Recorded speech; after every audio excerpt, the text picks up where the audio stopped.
जय मारकाही, जय मारकाही। कि एक बंदा मंगदा है पर एक बंदा इदा प्रेम दे नाल, अदब दे नाल, क्योंकि अदब का मतलब हुंदा पूरा सत्कार, पूरा प्रेम, पूरा विश्वास लैके फकीरां दे कोल जाना। अगर असी मंगता मंगते हैं पर साडे दिल च सत्कार नहीं है, इज्जत नहीं है, विश्वास नहीं है, अदब नहीं है, तो फिर वो साडियां मंगां सारियां उदां ही व्यर्थ चलियां जांदियां है। क्योंकि एक बंदा कहता है प्रभु मेरे ते कृपा कर, पर अंदर की कहता है मैनू अपने रब ते विश्वास है नहीं, मैनू उत्ते यकीन है नहीं, तो की फिर तेरी मंग पूरी होएगी? नहीं। इसलिए फकीरां गुरुआं रहबरां दे दर ते जदों भी जाइए ना तो दिल च अदब लैके जाइए, सत्कार लैके जाइए, क्योंकि जिथे माड़ी भी शंका आ जाती है उत्थे फिर इंसान बहुत कुछ गुआ भी लैंदा है। एक इत्थे सानू सच्चा वाकया याद आ रहा है, और ये सच्चा वाकया देखो कोई छोटे मोटे फकीरां दे जीवन का नहीं है। ये छोटा जिहा वाकया, 3 कामिल फकीर जिन्हां नू बड़ी उच्ची मंजिल, बड़ी उच्ची पदवी प्राप्त सी रब दे घर च। एक फकीर सी बाबा फरीद, दूजे सी उन्हां दे प्यारे हजरत निजामुद्दीन औलिया, और तीसरे फकीर है हजरत बू अली कलंदर।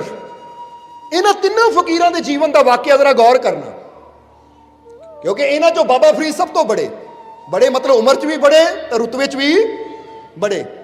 फिर उस तो बाद आके बू अली कलंदर, फिर उस तो बाद हजरत निजामुद्दीन औलिया, क्योंकि निजामुद्दीन औलिया की उम्र थोड़ी घट सी।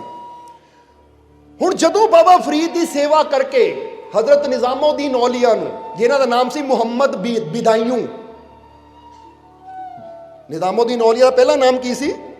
मुहम्मद बिदायूं, क्योंकि निजामुद्दीन औलिया तो बाद चों रखिया गया, महबूबे इलाही बाद चों रखिया गया। हुण जिस वेले मुहम्मद बिदायूं यानी निजामुद्दीन औलिया बाबा फरीद की सोबत च रह के उन्हां दी सेवा करके बलीयत के दर्जे नूं पहुंचे। बलीयत का दर्जा हुंदा जदों अंदर वो पर्दा खुल जाता है।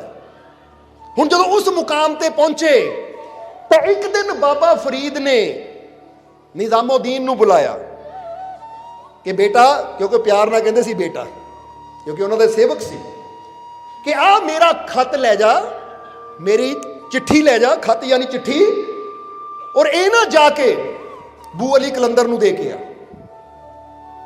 जरा गौर करना, उस वेले बाबा फरीद दिल्ली दे विच और बू अली कलंदर पानीपत दे विच, क्योंकि हजरत बू अली कलंदर का दरबार पानीपत विच है। जो दिल्ली जाते ना रस्ते पानीपत पैंदा है, उत्थे है। कहते जा मेरा एक खत जाके बू अली कलंदर नूं दिया, पर बेटा अदब नाल जाई, क्योंकि एक बहुत बड़े बली का दरबार है। वह तो निजामुद्दीन औलिया के मन च आया कि मैं भी तो हुण वली हाँ, मैं भी तो एक बली हाँ, हुण वली ने बली कोल जाना है तो उत्थे अदब की की जरूरत।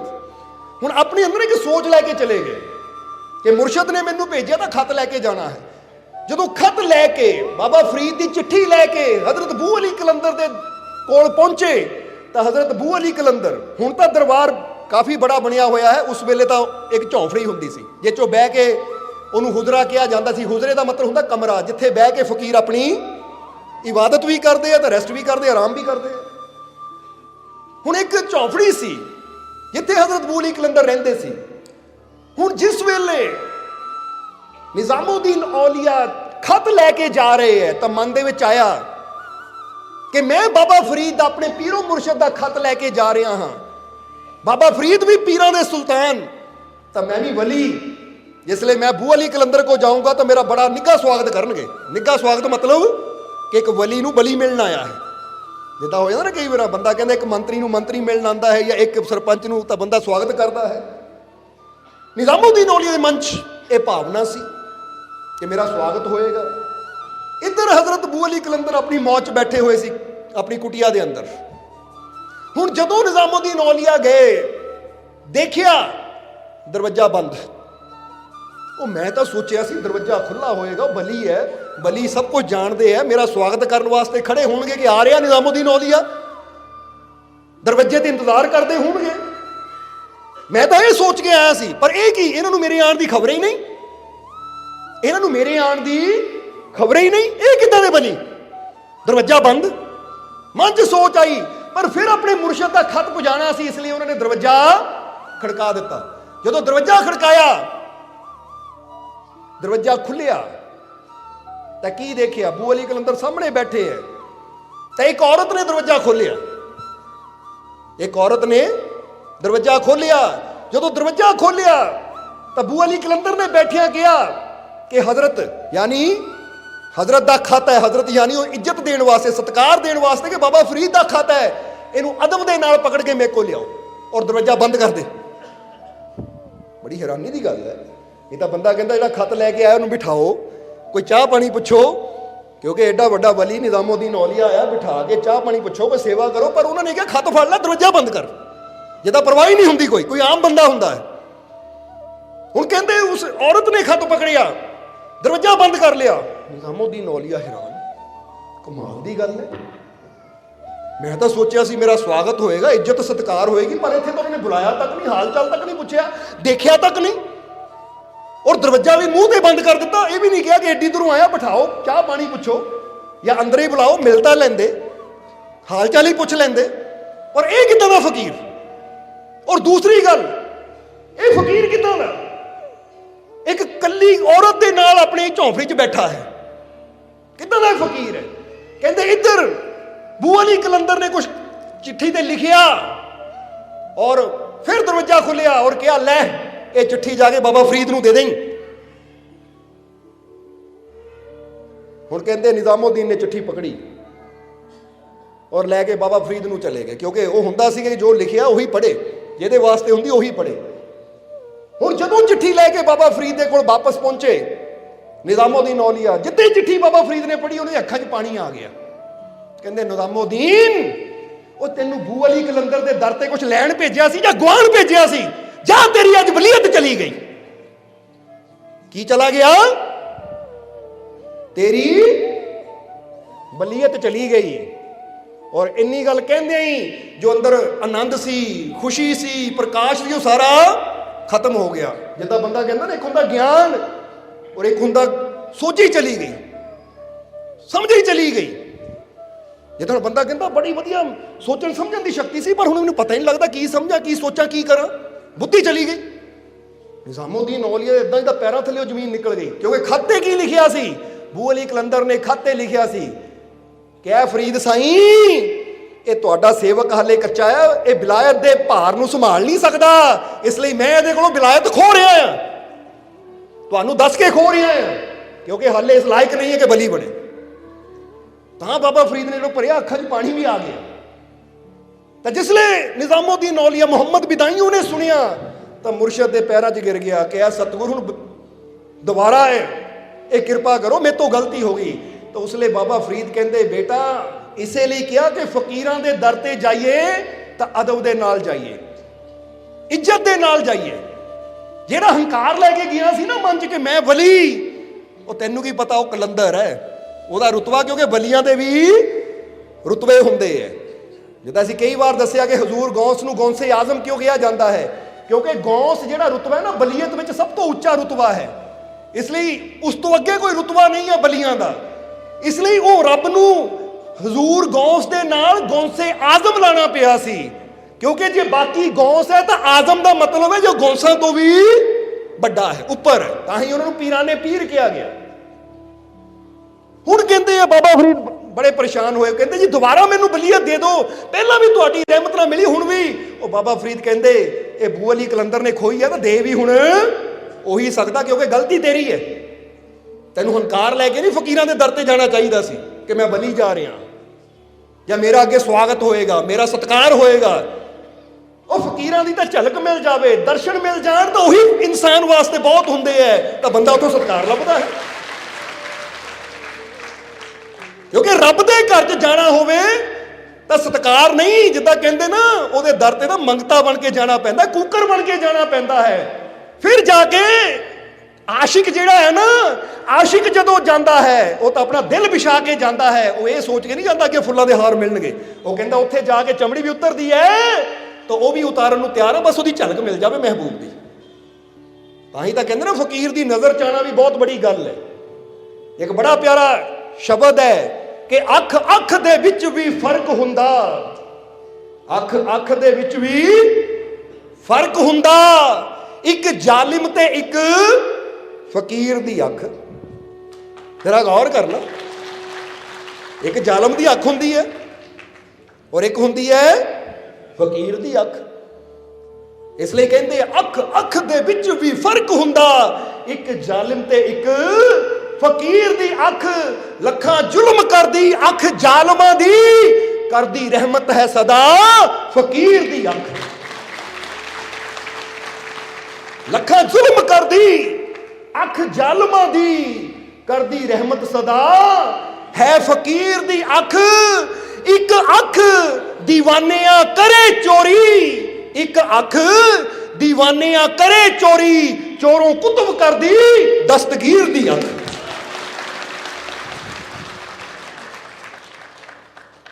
ਨਾ ਸਮਝੀ ਰੱਬ ਤੋਂ ਜੁਦਾ ਇਸ ਨੂੰ, ਹੁੰਦੀ ਰੱਬ ਦੀ ਅੱਖ ਹੈ ਫਕੀਰ ਦੀ ਅੱਖ। ਕਹਿੰਦੇ ਜੁਦਾ ਨਾ ਸਮਝੀ ਇਹਨੂੰ, ਕਿਉਂਕਿ ਜਦੋਂ ਫਕੀਰ ਆਪਣੀਆਂ ਅੱਖਾਂ ਨਾਲ ਦੇਖ ਲੈਂਦੇ ਤਾਂ ਹੁੰਦੀ ਰੱਬ ਦੀ ਅੱਖ। ਜਿੱਦਾਂ ਹੁਣ ਤੁਸੀਂ ਦੇਖਦੇ ਹੋ ਨਾ, ਕਈ ਵਾਰ ਕੈਮਰੇ ਲੱਗੇ ਹੁੰਦੇ ਆ, ਉਹ ਕੈਮਰੇ ਲੱਗੇ ਹੁੰਦੇ ਆ ਨਾ, ਉਹ ਕੈਮਰੇ ਕਿਉਂ ਲਾਏ ਹੁੰਦੇ ਆ? ਤਾਂ ਕਿ ਜਿੱਥੇ ਸਕਰੀਨ ਹੈ ਪਿੱਛੇ ਬੈਠਾ ਕੋਈ ਦੇਖ ਸਕੇ। ਬੰਦਾ ਕਹਿੰਦਾ ਦੇਖਦਾ ਕੈਮਰਾ ਹੈ, ਪਰ ਕੈਮਰੇ ਨੂੰ ਉਹਦਾ ਕੀ ਮਤਲਬ? ਦੇਖਣ ਵਾਲਾ ਤਾਂ ਪਿੱਛੇ ਆਪਰੇਟਰ ਬੈਠਾ ਕੋਈ, ਜਿਹੜਾ ਸਭ ਕੁਝ ਦੇਖ ਰਿਹਾ, ਕਿਹੜਾ ਕੀ ਕਰ ਰਿਹਾ ਹੈ। ਏਦਾਂ ਸਮਝ ਲਓ ਇਹ ਫਕੀਰ ਦੀ ਅੱਖੋਂ ਕੈਮਰਾ, ਜਿਹਦੇ ਜਿਹੜੀ ਰੱਬ ਤੁਹਾਨੂੰ ਦੇਖਦਾ ਹੈ। ਸਮਝਦੇ ਹੋ ਕਿ ਨਹੀਂ? ਉਹ ਪ੍ਰਮਾਤਮਾ ਤੁਹਾਨੂੰ ਦੇਖਦਾ ਹੈ। ਇਸ ਲਈ ਤਾਂ ਹੀ ਤਾਂ ਗੁਰੂਆਂ ਨੇ ਵੀ ਕਿਹਾ ਨਜ਼ਰੀ ਨਜ਼ਰ ਨਿਹਾਲ। ਨਿਹਾਲ ਹੋ ਜਾਂਦਾ ਜਿਹੜਾ ਗੁਰੂਆਂ ਰਹਿਬਰਾਂ ਫਕੀਰਾਂ ਦੀ ਨਜ਼ਰ ਵਿੱਚ ਆ ਜਾਂਦਾ ਹੈ। ਪਰ ਨਜ਼ਰ ਵਿੱਚ ਆਉਣ ਵਾਸਤੇ ਵੀ ਕਰਮ ਕਰਨਾ ਪੈਂਦਾ ਹੈ।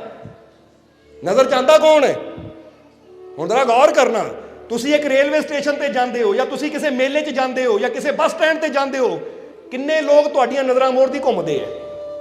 ਘੁੰਮਦੇ ਆ ਕਿ ਨਹੀਂ? ਪਰ ਸਾਰੇ ਤੁਹਾਡੀ ਨਜ਼ਰ ਚ ਆਉਂਦੇ ਆ।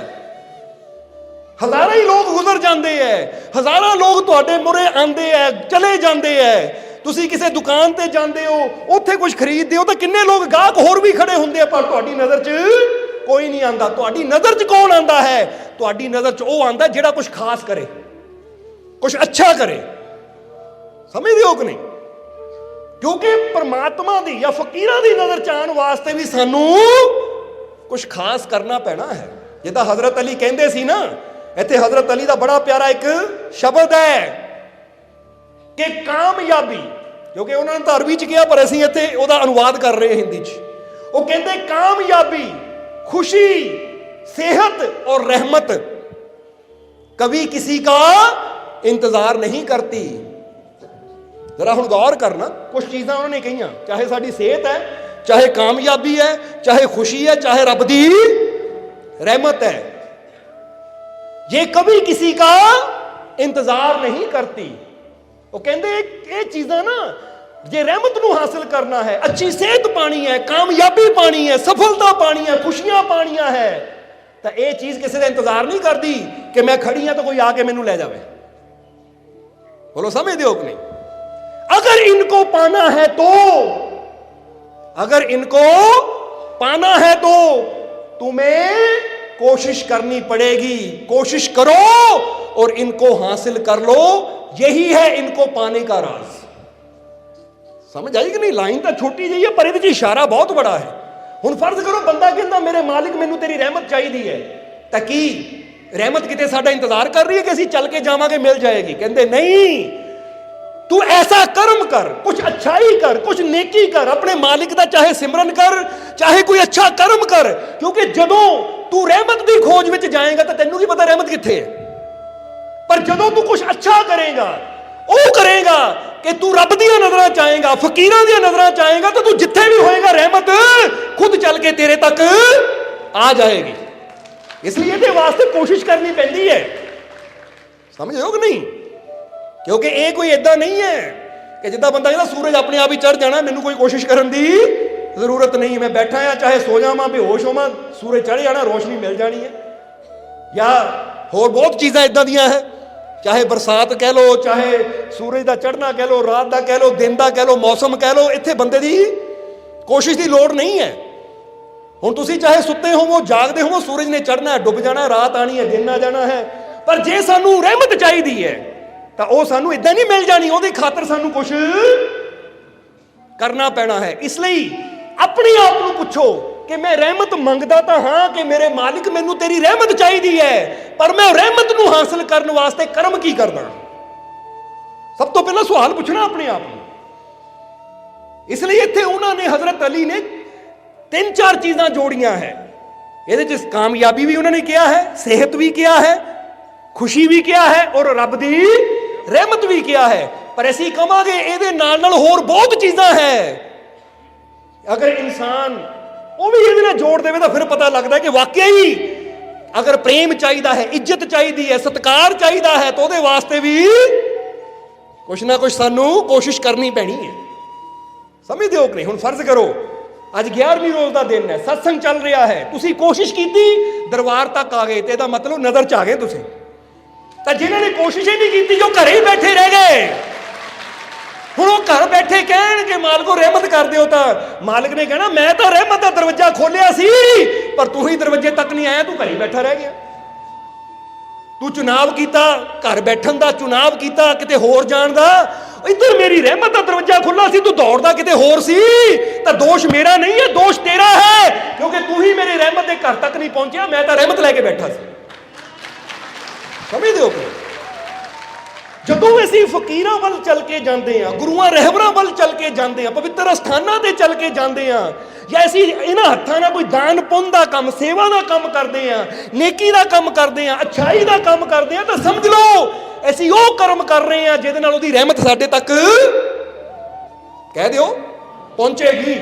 ਤਾਂ ਜੇ ਅਸੀਂ ਇਹ ਕਰਮ ਹੀ ਨਾ ਕਰੀਏ, ਹੁਣ ਕਹਿੰਦੇ ਨਾ ਹਵਾ ਵੀ ਲੈਣੀ ਹੋਵੇ ਤਾਂ ਬਟਨ ਤੱਕ ਜਾਣਾ ਹੀ ਪੈਂਦਾ ਹੈ, ਬਟਨ ਦਬਾਓ ਫਿਰ ਪੱਖਾ ਚੱਲਣਾ ਹੈ। ਤਾਂ ਜੇ ਬੰਦਾ ਉੱਥੇ ਬੈਠਾ ਕਹੀ ਜਾਵੇ ਰੱਬਾ ਪੱਖਾ ਚਲਾ ਦੇ, ਤਾਂ ਰੱਬ ਨੇ ਕਹਿਣਾ ਭਾਈ ਹੱਥ ਦਿੱਤੇ ਆ, ਪੈਰ ਦਿੱਤੇ ਆ, ਬਟਨ ਵੀ ਸਾਹਮਣੇ ਹੈ, ਇਲੈਕਟ੍ਰੀਸ਼ੀਅਨ ਕਰ ਗਿਆ ਸਭ ਕੁਝ, ਠੀਕ ਹੈ ਹਵਾ ਮੇਰੀ ਹੈ, ਪਰ ਇੰਨਾ ਤਾਂ ਤੂੰ ਕਰ ਲਾ ਨਾ, ਬਟਨ ਦਬਾ ਦੇ, ਮੰਗਣ ਦੀ ਲੋੜ ਕੀ ਹੈ। ਇੱਦਾਂ ਹੀ ਅਸੀਂ ਕਵਾਂਗੇ ਇੱਕ ਬੰਦਾ ਉਹ ਹੈ ਜੋ ਰਹਿਮਤ ਮੰਗਦਾ ਹੈ ਪਰ ਕਰਦਾ ਕੁਝ ਨਹੀਂ, ਔਰ ਇੱਕ ਉਹ ਹੈ ਜਿਹੜਾ ਕਰਦਾ ਹੈ, ਉਹਨੂੰ ਮੰਗਣ ਦੀ ਲੋੜ ਨਹੀਂ, ਉਹਨੂੰ ਮਿਲਦਾ ਹੀ ਚਲਾ ਜਾਂਦਾ ਹੈ। ਹੁਣ ਤੁਸੀਂ ਆਪਣੇ ਆਪ ਨੂੰ ਪੁੱਛਣਾ ਹੈ ਕਿ ਤੁਸੀਂ ਮੰਗਣ ਵਾਲਿਆਂ ਚੋਂ ਜਾਂ ਕਰਨ ਵਾਲਿਆਂ ਚੋਂ। ਬੋਲੋ ਸਮਝਦੇ ਹੋ ਕਿ ਨਹੀਂ? ਕਿਉਂਕਿ ਇੱਕ ਹੁੰਦਾ ਕਰਨ ਵਾਲਾ, ਇੱਕ ਹੁੰਦਾ ਮੰਗਣ ਵਾਲਾ। ਜਿੱਦਾਂ ਦੱਸਿਆ ਮੰਗਣ ਵਾਲੇ ਦਾ ਕੰਮ ਸਿਰਫ ਮੰਗਣਾ ਹੀ ਹੈ, ਕਰਨਾ ਉਹਨਾਂ ਕੁਝ ਵੀ ਨਹੀਂ ਹੈ। ਤੇ ਇੱਕ ਹੁੰਦਾ ਹੈ ਕਰਨ ਵਾਲਾ ਕਿ ਮੈਂ ਕੀ ਕਰ ਸਕਦਾ। ਤਾਂ ਹੀ ਤਾਂ ਕਿਹਾ ਜਾਂਦਾ ਨਾ, ਇੱਕ ਮੰਗਤਾ ਹੁੰਦਾ ਜੋ ਹਰ ਵੇਲੇ ਮੰਗਦਾ ਹੀ ਹੈ, ਤੇ ਇੱਕ ਆਸ਼ਿਕ ਹੁੰਦਾ ਹੈ ਜੋ ਹਰ ਵੇਲੇ ਦਿੰਦਾ ਹੀ ਹੈ। ਕਹਿੰਦਾ ਮੈਂ ਕੀ ਕਰ ਸਕਦਾ ਆਪਣੇ ਮਹਿਬੂਬ ਦੀ ਖਾਤਰ, ਮੈਂ ਉਹ ਕਰਾਂ। ਤਾਂ ਮਿਲਦਾ ਵੀ ਸਭ ਕੁਝ ਫਿਰ ਉਸ ਨੂੰ ਹੀ ਹੈ ਜਿਹੜਾ ਇਸ਼ਕ ਕਰਦਾ ਹੈ, ਜਿਹੜਾ ਮੁਹੱਬਤ ਕਰਦਾ ਹੈ। ਬੋਲੋ ਸਮਝਦੇ ਹੋ ਕਿ ਨਹੀਂ? ਨਹੀਂ ਤਾਂ ਆਪਣੇ ਆਪ ਨੂੰ ਪੁੱਛੋ ਕਿ ਅਗਰ ਇੱਕ ਇਨਸਾਨ ਹੋਵੇ ਜਿਹੜਾ ਤੁਹਾਡੇ ਤੋਂ ਮੰਗੀ ਜਾਵੇ, ਤੰਗ ਕਰਦੇ ਮੰਗ ਕੇ, ਤਾਂ ਦੂਜਾ ਹੋਵੇ ਜਿਹੜਾ ਤੁਹਾਨੂੰ ਕਹੇ ਦੱਸ ਮੈਂ ਤੈਨੂੰ ਖੁਸ਼ ਕਿੱਦਾਂ ਕਰ ਸਕਦਾ, ਦੱਸ ਮੈਂ ਤੇਰੀ ਖਾਤਰ ਕੀ ਕਰ ਸਕਦਾ। ਤਾਂ ਤੁਹਾਡਾ ਬਸ ਚੱਲੇ ਤਾਂ ਤੁਸੀਂ ਕਹਿਣਾ ਇਹਨੂੰ ਸਾਰੀਆਂ ਖੁਸ਼ੀਆਂ ਦੇਵਾਂ, ਕਿਉਂਕਿ ਇਹ ਸਭ ਕੁਝ ਮੇਰੀ ਖਾਤਰ ਹੀ ਤਾਂ ਕਰ ਰਿਹਾ ਹੈ। ਸਮਝਦੇ ਹੋ ਕਿ ਇਹੀ ਫਰਕ ਹੁੰਦਾ ਹੈ ਮੰਗਣ ਵਾਲੇ ਵਿੱਚ ਔਰ ਇੱਕ ਆਸ਼ਿਕ ਦੇ ਵਿੱਚ। ਆਸ਼ਿਕ ਹਮੇਸ਼ਾ ਉਹਦੀ ਖੁਸ਼ੀ ਦੇਖਦਾ ਹੈ ਕਿ ਮੈਂ ਕੀ ਕਰ ਸਕਦਾ, ਤਾਂ ਮੰਗਤਾ ਕਹਿੰਦਾ ਮੈਨੂੰ ਕੀ ਮਿਲ ਸਕਦਾ ਹੈ, ਮੈਨੂੰ ਕਿੱਦਾਂ ਮਿਲ ਸਕਦਾ ਹੈ। ਉਹ ਮੰਗਤਾ ਹੀ ਰਹਿ ਜਾਂਦਾ ਹੈ। ਤਾਂ ਜਿਹੜਾ ਦੇਣ ਦੀ ਕਲਾ ਸਿੱਖ ਜਾਂਦਾ ਉਹੀ ਬਣ ਜਾਂਦਾ ਹੈ ਦਾਤੇ ਨਾਲ ਮਿਲ ਕੇ ਦਾਤਾ। ਫਿਰ ਉਹਨੂੰ ਕਦੀ ਦਾਤਾ ਕਹਿੰਦਾ ਹੁਣ ਤੂੰ ਕਰ ਰਿਹਾ ਆ ਤਾਂ ਤੈਨੂੰ ਮੰਗਣ ਦੀ ਕੋਈ ਲੋੜ ਹੀ ਨਹੀਂ ਹੈ। ਇਹ ਵਚਨ ਹੈ ਪਰਮਾਤਮਾ ਦੇ ਪਿਆਰਿਆਂ ਦਾ। ਇਸ ਲਈ ਚੈੱਕ ਕਰਨਾ ਹੈ ਆਪਣੇ ਆਪ ਨੂੰ, ਇਹ ਦੇਖਣਾ ਹੈ ਆਪਣੇ ਆਪ ਨੂੰ ਕਿ ਮੈਂ ਸਿਰਫ ਮੰਗਣ ਵਾਲੇ ਚੋਂ ਨਾ ਹੋਵਾਂ, ਮੇਰੇ ਅੰਦਰ ਭਾਵਨਾ ਹੋਵੇ ਕਿ ਰਹਿਮਤ ਮੇਰੇ ਤੱਕ ਆਪ ਚੱਲ ਕੇ ਆਏਗੀ ਅਗਰ ਮੈਂ ਕੁਝ ਐਸਾ ਕਰੂੰਗਾ ਕਿ ਜਿਹਦੇ ਨਾਲ ਉਹਦੀ ਨਜ਼ਰ ਮੇਰੇ ਤੇ ਹੋਵੇ। ਸਮਝਦੇ ਹੋ ਕਿ ਨਹੀਂ? ਜਿੱਦਾਂ ਕਈ ਵਾਰ ਦੇਖਣਾ ਨਾ, ਇਹਨੂੰ ਇਦਾਂ ਵੀ ਸਮਝ ਲਓ ਕਿ ਜਿਹੜੇ ਬੱਚੇ ਮਿਹਨਤ ਕਰਨ ਨੂੰ ਤਿਆਰ ਨਹੀਂ ਨਾ, ਉਹਨਾਂ ਨੂੰ ਪਿੱਛੇ ਜਾਣਾ ਪੈਂਦਾ ਟੀਚਰਾਂ ਦੇ, ਪਿੱਛੇ ਜਾਣਾ ਪੈਂਦਾ ਪ੍ਰਿੰਸੀਪਲ ਦੇ, ਜਾਂ ਪਿੱਛੇ ਜਾਣਾ ਪੈਂਦਾ ਪਿੱਛੇ ਤੱਕ। ਬੱਚਾ ਪਾਸ ਹੋ ਜਾਵੇ, ਦੱਸੋ ਕੀ ਕਰੀਏ, ਕਿੰਨੇ ਪੈਸੇ ਲਾ ਦਈਏ, ਕਿੱਦਾਂ ਸਰਟੀਫਿਕੇਟ ਮਿਲ ਜਾਵੇ, ਕਿੱਦਾਂ। ਤਾਂ ਹੁਣ ਗੌਰ ਕਰਨਾ, ਉਹਨਾਂ ਨੂੰ ਮਗਰ ਘੁੰਮਣਾ ਪੈਂਦਾ ਬੱਚੇ ਦੀ ਸਫਲਤਾ ਦੀ ਖਾਤਰ। ਤਾਂ ਜਿਹੜੇ ਖੁਦ ਮਿਹਨਤ ਕਰਦੇ ਆ ਸਫਲਤਾ ਕਰਕੇ ਉਹਨਾਂ ਦੀ ਕੋਲ ਆਉਂਦੀ, ਉਹਨੂੰ ਕਿਸੇ ਮਿਹਨਤ ਕਰਨ ਦੀ ਲੋੜ ਨਹੀਂ ਪੈਂਦੀ। ਸਮਝਦੇ ਹੋ ਨਹੀਂ ਸਾਡੀ ਗੱਲ? ਇਸ ਲਈ ਇੱਕ ਗੱਲ ਤੁਹਾਨੂੰ ਕਹਾਂਗੇ, ਕਈ ਇਨਸਾਨ ਕਹਿ ਦਿੰਦੇ ਆ, ਚਾਹੇ ਰਹਿਮਤ ਦੇ ਤੌਰ ਤੇ ਚਾਹੇ ਦੁਨਿਆਵੀ ਤੌਰ ਤੇ, ਇੱਕ ਬੰਦਾ ਕਹਿੰਦਾ ਹੈ ਮੈਂ ਇਹਨੂੰ ਹਾਸਲ ਨਹੀਂ ਕਰ ਸਕਦਾ ਜਾਂ ਮੈਂ ਇਹਨੂੰ ਖਰੀਦ ਨਹੀਂ ਸਕਦਾ ਕਿਉਂਕਿ ਮੈਂ ਬੜਾ ਗਰੀਬ ਆ। ਬੋਲੋ ਸਮਝਦੇ ਹੋ ਕਿ ਨਹੀਂ?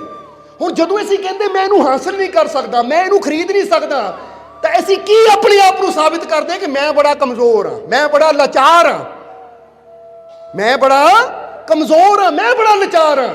ਪਰ ਜਿਹੜਾ ਮਾਲਿਕ ਦਾ ਆਸ਼ਿਕ ਹੁੰਦਾ ਨਾ, ਵਿਸ਼ਵਾਸ ਕਰਨ ਵਾਲਾ, ਉਹ ਇਹ ਨਹੀਂ ਕਦੀ ਕਹਿੰਦਾ ਕਿ ਮੈਂ ਇਸ ਨੂੰ ਹਾਸਲ ਨਹੀਂ ਕਰ ਸਕਦਾ ਜਾਂ ਮੈਂ ਇਹਨੂੰ ਖਰੀਦ ਨਹੀਂ ਸਕਦਾ। ਉਹ ਇੱਕੋ ਹੀ ਗੱਲ ਆਪਣੇ ਆਪ ਨੂੰ ਕਹਿੰਦਾ ਹੈ ਕਿ ਮੈਂ ਇਹਨੂੰ ਹਾਸਲ ਕਿੱਦਾਂ ਕਰ ਸਕਦਾ ਹਾਂ, ਇਹਨੂੰ ਖਰੀਦ ਕਿੱਦਾਂ ਕਰ ਸਕਦਾ ਹਾਂ। ਬਸ ਉਹ ਕੋਸ਼ਿਸ਼ ਮੈਂ ਕਰਨੀ ਹੈ ਔਰ ਇਹ ਚੀਜ਼ ਮੇਰੇ ਤੱਕ ਜ਼ਰੂਰ ਪਹੁੰਚੇਗੀ। ਜ਼ਰਾ ਸਮਝਣੇ ਕਿ ਪੁਆਇੰਟ ਹੈ ਇਹ। ਜਿਹੜਾ ਇੱਕ ਬੰਦਾ ਕਹਿੰਦਾ ਨਾ ਮੈਂ ਰੱਬ ਨੂੰ ਹਾਸਲ ਨਹੀਂ ਕਰ ਸਕਦਾ, ਇਹਦਾ ਮਤਲਬ ਹੈ ਉਹ ਆਪਣੇ ਆਪ ਨੂੰ ਇੰਨਾ ਨੀਵਾਂ ਸਮਝਦਾ ਹੈ ਕਿ ਮੇਰੀ ਔਕਾਤ ਹੀ ਨਹੀਂ ਰੱਬ ਤੱਕ ਪਹੁੰਚਣ ਦੀ। ਪਰ ਇੱਕ ਰੱਬ ਦਾ ਆਸ਼ਿਕ ਕਹਿੰਦਾ ਹੈ ਕਿ ਠੀਕ ਹੈ, ਅੱਜ ਮੇਰੇ ਕੋਲ ਚੀਜ਼ ਨਹੀਂ ਹੈ, ਪਰ ਮੈਂ ਉਹਨੂੰ ਹਾਸਲ ਕਿੱਦਾਂ ਕਰ ਸਕਦਾ, ਉਹ ਰਸਤਾ ਲੱਭਾਂ ਤਾਂ ਕਿ ਉਹ ਚੀਜ਼ ਮੇਰੇ ਤੱਕ ਚੱਲ ਕੇ ਆਵੇ। ਇਹਨੂੰ ਕਹਿੰਦੇ ਸਮਝਦਾਰ। ਸਮਝਦੇ ਹੋ ਕਿ ਨਹੀਂ? ਕਿਉਂਕਿ ਪਰਮਾਤਮਾ ਸਭ ਨੂੰ ਸਮਾਂ ਦਿੰਦਾ ਹੈ, ਮੌਕਾ ਦਿੰਦਾ ਹੈ, ਪਰ ਉਹ ਮੌਕੇ ਦਾ ਫਾਇਦਾ ਕੋਈ ਵਿਰਲਾ ਉਠਾਉਂਦਾ ਹੈ। ਜਿਸ ਤਰ੍ਹਾਂ ਇੱਥੇ ਦੁਨਿਆਵੀ ਇੱਕ ਗੱਲ ਯਾਦ ਆ ਗਈ, ਫਿਰ ਬਾਬਾ ਫਰੀਦ ਦੀ ਗੱਲ ਜਾਵਾਂਗੇ। ਇੱਕ ਵਾਰ ਨਾ ਲਾਈਵ ਇੰਟਰਵਿਊ ਹੋ ਰਹੀ ਸੀ ਬਿਲ ਗੇਟਸ ਦੀ, ਜੋ ਕਿ ਦੁਨੀਆ ਦੇ ਅਮੀਰ ਆਦਮੀਆਂ ਚੋਂ ਗਿਣਿਆ ਜਾਂਦਾ ਹੈ। ਲਾਈਵ ਇੰਟਰਵਿਊ ਚੱਲ ਰਹੀ ਸੀ ਤਾਂ ਜਿਹੜੇ ਪੱਤਰਕਾਰ ਯਾਨੀ ਇੰਟਰਵਿਊ ਲੈ ਰਹੇ ਸੀ, ਇੱਕ ਔਰਤ ਸੀ ਤੇ ਇੱਕ ਆਦਮੀ ਸੀ। ਉਹ ਦੋਨੇ ਹੀ ਬੈਠੇ ਹੋਏ ਤਾਂ ਸਾਹਮਣੇ ਬਿਲ ਗੇਟਸ ਬੈਠਾ ਹੈ। ਤਾਂ ਉਹ ਆਦਮੀ ਨੇ ਪੁੱਛਿਆ ਬਿਲ ਗੇਟਸ ਨੂੰ, ਜੀ ਤੁਹਾਡੀ ਕਾਮਯਾਬੀ ਦਾ ਰਾਜ ਕੀ ਹੈ? ਤੁਹਾਡੀ ਕਾਮਯਾਬੀ ਦਾ ਰਾਜ ਕੀ ਹੈ? ਸਫਲਤਾ ਦਾ ਰਾਜ ਕੀ ਹੈ? ਤਾਂ ਉਸ ਵੇਲੇ ਬਿਲ ਗੇਟਸ ਨੇ ਕੀ ਕੀਤਾ, ਲਾਈਵ ਚੱਲਦੇ ਵਿੱਚ ਹੀ ਆਪਣੀ ਕੋਟ ਦੀ ਜੇਬ ਚੋਂ ਚੈੱਕ ਬੁੱਕ ਕੱਢੀ ਔਰ ਟੇਬਲ ਤੇ ਰੱਖ ਦਿੱਤੀ। ਔਰ ਚੈੱਕ ਬੁੱਕ ਰੱਖ ਕੇ ਉਹਨੇ ਕੀ ਕਿਹਾ ਉਸ ਆਦਮੀ ਨੂੰ ਕਿ ਇਹਦੇ 'ਚ ਜਿੰਨੀ ਮਰਜ਼ੀ ਅਮਾਊਂਟ ਭਰ ਲੈ, ਮੈਂ ਸਾਈਨ ਕਰਨ ਨੂੰ ਤਿਆਰ ਹਾਂ। ਜਰਾ ਸਮਝਣਾ, ਲਾਈਵ ਸਾਹਮਣੇ ਕਹਿ ਦਿੱਤਾ ਕਿ ਇਹ ਚੈੱਕ ਬੁੱਕ ਰੱਖੀ ਹੈ ਸਾਹਮਣੇ, ਜਿੰਨੀ ਮਰਜ਼ੀ ਅਮਾਊਂਟ ਭਰ ਲੈ। ਅਮਾਊਂਟ ਦਾ ਮਤਲਬ ਜਿੰਨੇ ਮਰਜ਼ੀ ਪੈਸੇ ਚੈੱਕ ਬੁੱਕ 'ਚ ਆਪਣੇ ਹੱਥਾਂ ਨਾਲ ਤੂੰ ਭਰ ਲੈ, ਮੈਂ ਸਾਈਨ ਕਰਕੇ ਚੈੱਕ ਹੁਣੇ ਤੈਨੂੰ ਦੇ ਦੂੰ। ਕਹਿੰਦੇ ਪੱਤਰਕਾਰ ਹੈਰਾਨ ਰਹਿ ਗਿਆ, ਮੈਂ ਸਵਾਲ ਕੁਝ ਪੁੱਛਿਆ, ਇਹਨਾਂ ਨੇ ਚੈੱਕ ਬੁੱਕ ਅੱਗੇ ਰੱਖ ਦਿੱਤੀ ਕਿ ਭਰ ਲੈ ਅਮਾਊਂਟ ਔਰ ਮੈਂ ਸਾਈਨ ਕਰਨ ਨੂੰ ਤਿਆਰ ਹਾਂ। ਉਹ ਦੇਖਦਾ ਰਿਹਾ ਕਿ ਕੈਮਰੇ ਲਾਈਵ ਚੱਲ ਰਹੇ, ਲੱਖਾਂ ਦਰਸ਼ਕ ਦੇਖ ਰਹੇ ਇਸ ਵੇਲੇ, ਉਹਨਾਂ ਨੇ ਚੈੱਕ ਬੁੱਕ ਨੂੰ ਹੱਥ ਤੱਕ ਨਹੀਂ ਲਾਇਆ। ਬਿਲ ਗੇਟਸ ਨੇ ਦੂਸਰੀ ਵਾਰ ਕਿਹਾ, ਕਹਿੰਦਾ ਦੇਖ ਕੀ ਰਿਹਾ ਹੈ, ਪਰ ਅਮਾਊਂਟ ਮੈਂ ਸਾਈਨ ਕਰਨ ਨੂੰ ਤਿਆਰ ਹਾਂ। ਪਰ ਹੁਣ ਲਾਈਵ ਹੋਣ ਕਰਕੇ ਉਹਨੇ ਸੋਚਿਆ ਹੀ ਨਹੀਂ ਕਿ ਇਹਨੂੰ ਹੱਥ ਲਾਵਾਂ ਨਹੀਂ ਲੋਕਾਂ ਨੇ ਕੀ ਕਹਿਣਾ ਹੈ। ਕਹਿੰਦੇ ਤੀਸਰੀ ਵਾਰ ਕਿਹਾ, ਉਹਨੇ ਨਹੀਂ ਚੱਕੀ ਤਾਂ ਬਲਕਿ ਉਹ ਚੈੱਕ ਬੁੱਕ ਇਦਾਂ ਬਿਲ ਗੇਟਸ ਸਾਲੂ ਸਰਕਾਰ ਦਿੱਤੀ, ਕਹਿੰਦਾ ਮਾਰੇ ਲਓ ਤੁਸੀਂ, ਲਾਈਵ ਚੱਲ ਰਿਹਾ, ਮੈਂ ਨਹੀਂ ਕਰ ਸਕਦਾ, ਮੈਂ ਨਹੀਂ ਭਰ ਸਕਦਾ। ਬਿਲ ਗੇਟਸ ਨੇ ਚੱਕ ਕੇ ਰੱਖੀ। ਕਹਿੰਦੇ ਤੂੰ ਮੇਰੀ ਸਫਲਤਾ ਦਾ ਰਾਜ ਜਾਣਨਾ ਚਾਹੁੰਦਾ ਨਾ, ਜੇ ਤੇਰੀ ਜਗ੍ਹਾ ਮੈਂ ਹੁੰਦਾ ਤਾਂ ਮੈਂ ਚੈੱਕ ਬੁੱਕ ਭਰ ਦੇਣੀ ਸੀਗੀ। ਕਿਉਂਕਿ ਮੈਂ ਜ਼ਿੰਦਗੀ 'ਚ ਇੱਕ ਗੱਲ ਜਾਣਦਾ ਕਿ ਜਦੋਂ ਕੁਦਰਤ ਤੁਹਾਨੂੰ ਮੌਕਾ ਦੇਵੇ ਤਾਂ ਮੌਕੇ ਨੂੰ ਕਦੀ ਗਵਾਓ ਨਾ। ਇੱਥੇ ਲਾਈਵ ਸੀ, ਜੇ ਤੂੰ ਚੈੱਕ ਬੁੱਕ ਭਰ ਦਿੰਦਾ ਤਾਂ ਮੈਂ ਸਾਈਨ ਕਰ ਦੇਣੀ ਸੀ, ਕਿਉਂਕਿ ਲਾਈਵ ਵਿੱਚ ਮੈਂ ਨਾ ਨਹੀਂ ਕਰ ਸਕਦਾ ਸੀ। ਤੂੰ ਕਰੋੜ ਡਾਲਰ ਲਿਖ ਦਿੰਦਾ, ਮੈਂ ਕਰੋੜ ਦੇਣ ਨੂੰ ਤਿਆਰ ਸੀ। ਇੱਕ ਮੌਕਾ ਦਿੱਤਾ ਸੀ ਕਿਸਮਤ ਨੇ ਤੈਨੂੰ, ਪਰ ਤੂੰ ਆਪਣੇ ਹੱਥੀਂ ਉਹਨੂੰ ਠੁਕਰਾ ਦਿੱਤਾ। ਕਹਿੰਦੇ ਮੈਂ ਕਦੀ ਮੌਕਾ ਨਹੀਂ ਠੁਕਰਾਇਆ। ਪਰ ਨਾਲ ਉਹਨੇ ਇੱਕ ਗੱਲ ਵੀ ਕਹੀ ਹੈ ਕਿ ਮੌਕੇ ਦੋ ਕਿਸਮ ਦੇ ਹੁੰਦੇ, ਇੱਕ ਬੁਰੇ ਮੌਕੇ ਹੁੰਦੇ ਕਿ ਤੁਹਾਨੂੰ ਕਿਸੇ ਦਾ ਧਨ ਚੋਰੀ ਕਰਨ ਦਾ ਮੌਕਾ ਮਿਲਦਾ ਹੈ, ਹੇਰਾ ਫੇਰੀ ਕਰਨ ਦਾ ਮੌਕਾ ਮਿਲਦਾ ਹੈ, ਕਿਸੇ ਨਾਲ ਬੇਈਮਾਨੀ ਕਰਨ ਦਾ ਮੌਕਾ ਮਿਲਦਾ ਹੈ। ਤਾਂ ਕਹਿੰਦੇ ਬੇਈਮਾਨੀ, ਚੋਰੀ ਕਰਕੇ, ਠਗੀ ਕਰਕੇ ਤੁਸੀਂ ਜੀਵਨ 'ਚ ਕਦੀ ਅਮੀਰ ਕਾਮਯਾਬ ਨਹੀਂ ਹੋ ਸਕਦੇ। ਜਦੋਂ ਕੁਦਰਤ ਸਹੀ ਮੌਕਾ ਦੇਵੇ, ਸਹੀ ਮੌਕੇ ਨੂੰ ਪਹਿਚਾਣੋ, ਅੱਛਾਈ ਨੂੰ ਪਹਿਚਾਣੋ। ਕਿਉਂਕਿ ਜਿਹਨੇ ਵੀ ਬਿਲ ਗੇਟਸ ਦੇ ਬਾਰੇ ਪੜ੍ਹਿਆ ਹੋਏਗਾ ਉਹਨੂੰ ਇਹ ਵੀ ਪਤਾ ਹੋਏਗਾ ਕਿ ਉਹ ਬਹੁਤ ਬੜਾ ਦਾਨੀ ਵੀ ਹੈ। ਉਹਨੇ ਜਿੰਨੇ ਪੈਸੇ ਕਮਾਏ, ਦਾਨ ਵੀ ਬਹੁਤ ਕਰਦਾ ਹੈ। ਉਹ ਕਹਿੰਦਾ ਮੈਂ ਕਦੀ ਮੌਕਾ ਨਹੀਂ ਖਵਾਉਂਦਾ, ਜਦੋਂ ਮੈਨੂੰ ਕਿਸੇ ਦੀ ਹੈਲਪ ਕਰਨ ਦਾ ਮੌਕਾ ਮਿਲਦਾ ਮੈਂ ਜ਼ਰੂਰ ਕਰਦਾ। ਇਹ ਮੌਕੇ ਹੁੰਦੇ ਹੈ ਕਿ ਜਦੋਂ ਮੈਂ ਕੁਝ ਦਾਨ ਪੁੰਨ ਕਰਦਾ ਹੈ, ਭਲਾ ਕਰਦਾ ਹਾਂ, ਤਾਂ ਮੈਨੂੰ ਇਦਾਂ ਲੱਗਦਾ ਮੇਰਾ ਗੋਡ ਮੈਨੂੰ ਦੇਖ ਰਿਹਾ ਹੈ, ਤਾਂ ਜੇ ਉਹ ਮੈਨੂੰ ਦੇਖ ਰਿਹਾ ਤਾਂ ਮੈਨੂੰ ਬਹੁਤ ਦੇਗਾ ਉਹ। ਕਿਉਂਕਿ ਜਿਹੜਾ ਉਹਦੀ ਨਜ਼ਰ 'ਚ ਆ ਗਿਆ ਉਹਨੂੰ ਕਮੀ ਕਦੀ ਆ ਹੀ ਨਹੀਂ ਸਕਦੀ। ਹੁਣ ਦੇਖੋ ਇਹ ਜਿਹੜੇ ਅਮੀਰ ਆਦਮੀ ਵੀ ਇਹ ਚੀਜ਼ ਮੰਨਦੇ ਹੈ ਕਿ ਅਸੀਂ ਕੁਝ ਐਸਾ ਕਰੀਏ ਕਿ ਉਹਦੀਆਂ ਨਜ਼ਰਾਂ 'ਚ ਆਈਏ। ਹੁਣ ਤੁਸੀਂ ਸੋਚੋ, ਪੁੱਛੋ ਆਪਣੇ ਆਪ ਨੂੰ ਕਿ ਮੈਂ ਐਸਾ ਕੀ ਕਰਦਾ ਕਿ ਆਪਣੇ ਮਾਲਿਕ ਦੀਆਂ ਨਜ਼ਰਾਂ 'ਚ ਆਵਾਂ। ਕਈ ਵਾਰ ਬੰਦਾ ਕਿਸੇ ਵੀ ਧਾਰਮਿਕ ਸਥਾਨ ਤੇ ਜਾਂਦਾ ਨਾ, ਪਤਾ ਕੀ ਕਰਦਾ ਹੈ, ਅਸੀਂ ਤਾਂ ਜਾਣਾ ਲੰਗਰ ਛਕ ਕੇ ਆ ਜਾਣਾ। ਉਹ ਸਤਸੰਗ ਵਿੱਚ ਵੀ ਨਹੀਂ ਆਉਂਦਾ, ਬੈਠਦਾ ਵੀ ਨਹੀਂ ਹੈ, ਸਤਸੰਗ ਵੀ ਨਹੀਂ ਸੁਣਦਾ, ਨਜ਼ਰ 'ਚ ਵੀ ਨਹੀਂ ਆਉਂਦਾ। ਔਰ ਕਈ ਵਾਰ ਸਾਨੂੰ ਪੁੱਛਣਾ ਪੈਂਦਾ, ਉਹ ਕੀ ਗੱਲ 11ਵੀਂ ਤੇ ਨਹੀਂ ਆਏ? ਨਹੀਂ ਮਾਲਕੋ ਰਸ਼ ਬੜਾ ਸੀ, ਸੋਚਿਆ ਇੱਥੋਂ ਚੱਲ ਜਾਈਏ। ਪੈਸਾ ਵੀ ਖਰਚਿਆ, ਗੱਡੀ ਦਾ ਕਿਰਾਇਆ ਵੀ ਲਾਇਆ, ਆਏ ਵੀ ਤਾਂ ਨਜ਼ਰ 'ਚ ਨਾ ਆਏ ਤਾਂ ਫਾਇਦਾ ਕੀ ਹੋਇਆ? ਫਿਰ ਲੰਗਰ ਛਕਣੇ ਆਏ ਸੀ, ਲੰਗਰ ਤਾਂ ਫਿਰ ਘਰ ਵੀ ਮਿਲ ਜਾਂਦਾ ਹੈ। ਸੋ ਕੋਸ਼ਿਸ਼ ਸਾਨੂੰ ਕਰਨੀ ਚਾਹੀਦੀ ਹੈ ਕਿ ਉਹ ਕਰਮ ਕਰੀਏ ਕਿ ਫਕੀਰਾਂ ਦੀ ਨਜ਼ਰ 'ਚ ਆਂਦੇ ਰਹੀਏ। ਅਸੀਂ ਰਸ਼ ਜਿੰਨਾ ਮਰਜ਼ੀ ਹੋਵੇ, ਭੀੜ ਜਿੰਨੀ ਮਰਜ਼ੀ ਹੋਵੇ, 10 ਮਿੰਟ ਨਾਲ ਅੱਧੇ ਘੰਟੇ ਨਾਲ ਕੋਈ ਫਰਕ ਨਹੀਂ ਪੈ ਜਾਂਦਾ। ਕੁਛ ਨਾ ਕੁਛ ਇਦਾਂ ਦਾ ਕਰਮ ਕਰਨਾ ਪੈਂਦਾ ਹੈ, ਚਾਹੇ ਉਹ ਸੇਵਾ ਸਿਮਰਨ ਭਗਤੀ ਦੇ ਜ਼ਰੀਏ, ਚਾਹੇ ਅੱਛਾਈ ਦੇ ਜ਼ਰੀਏ, ਯਾਨੀ ਕੁਛ ਨਾ ਕੁਛ ਨੇਕੀ ਕਰਨੀ ਪੈਂਦੀ ਹੈ, ਫਿਰ ਉਹਦੀ ਰਹਿਮਤ ਸਾਡੇ ਤੱਕ ਪਹੁੰਚਦੀ। ਤੇ ਜੇ ਬੰਦਾ ਸੋਚੇ ਤਾਂ ਜਿੱਦਾਂ ਹਜ਼ਰਤ ਅਲੀ ਨੇ ਕਿਹਾ, कामयाबी, खुशी, सेहत और रहमत कभी किसी का इंतजार नहीं करते। अगर इनको हासिल करना है तो तुम्हें कोशिश करनी पड़ेगी। उठो, कोशिश करो और इनको हासिल कर लो। कहते उठ कोशिश कर। हुण जे सेहत की गल भी ले लीए, एक बंदा बीमार है तो जे सोचे मैनू बैठे बैठे नूं सेहत मिल जाए तो मिल जाएगी? बैठे बैठे तो बीमारी होर बदनी है, उन्होंने कोशिश करनी पैनी है कि मैं हेल्दी डाइट खावां या कोई एक्सरसाइज करा या कोई अच्छी मेडिसिन लवां, कोशिश करा तो सेहत भी मेरे तक जरूर पहुंचेगी। फिर कामयाबी की गल कर लो। हुण रहमत की गल तो हो गई, कामयाबी भी इदां ही मिलती है ना। हुण एक बंदे ने शिखर ते चढ़ना होवे या एक बंदे ने कोई अच्छी नौकरी हासिल करनी होवे तो बैठे नूं थोड़ी इंतजार कर रही है नौकरी मिल जानी है, नहीं। उहदे वास्ते सानू कितनी कोशिश करनी पैनी है। क्योंकि इत्थे एडिसन की गल भी दस दईए। एडिसन जिसने बल्ब की खोज की सी, बहुत बड़े विज्ञानिक सी।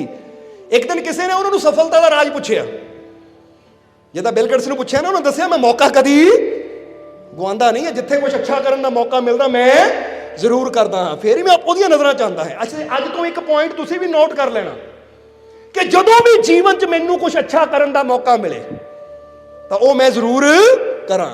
और उत्थे जरूरी नहीं है कि मैं लखां ही खर्च करके करना है। कई बार रहमत बहुत बड़ी हुंदी है तो खर्चा बड़ा थोड़ा करना पैंदा है। और जे बंदा कहे जेब च कुछ भी नहीं है तो मैं इदां दे बहुत मौके आंदे, मैं किसी नूं हस के बुला के, किसी का धन्नवाद करके, किसी नूं खुशी दे के वो भी नेकी कमा सकदा, ताकि अपने मालिक दी नज़रां च आवां मैं कि कुछ अच्छा कर रहा। हुण याद रखो, जदों तुसीं कुछ बुरा करदे हो ना, किसी नाल झगड़ा करदे हो, किसी की निंदा करदे हो, किसी नाल लड़ाई करदे हो, कोई नशा करदे हो या कोई बुरा कर्म करदे हो, तो तुसीं वो काम कर रहे हो कि रब दी नज़र फिरनी शुरू हो जाती है। फिरनी का मतलब पता ना की है?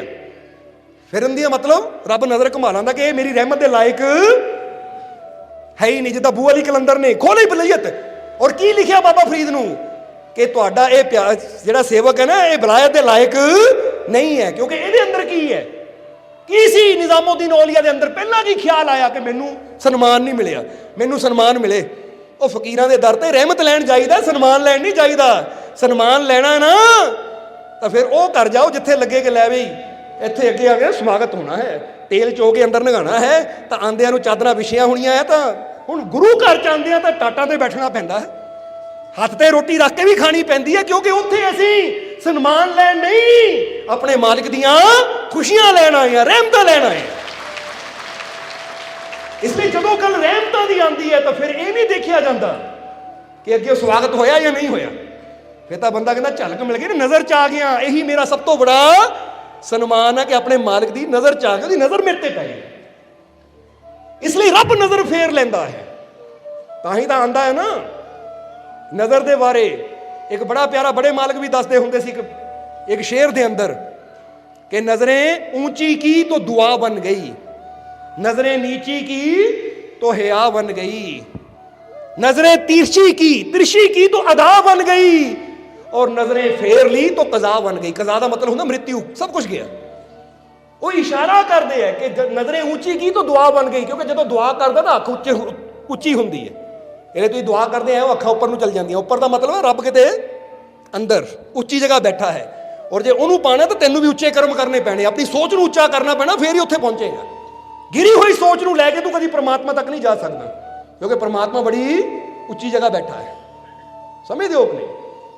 इसलिए क्या है, नजरें ऊंची की तो दुआ बन गई, नजरें नीची की तो हया बन गई। हया कहते शर्म नूं। कई बार देखना नजर झुक जांदियां तो बंदा कहता बड़ा शर्मीला है। नजरें तिरछी की तो अदा बन गई। जिस वे तिरछी नजर ना देखते हैं ना, जिदा एक शायर ने कहा कि तिरछी नजरों से ना देखो आशिक़े दिलगीर को, ओ कैसे तीर अंदाज हो सीधा तो कर लो तीर को।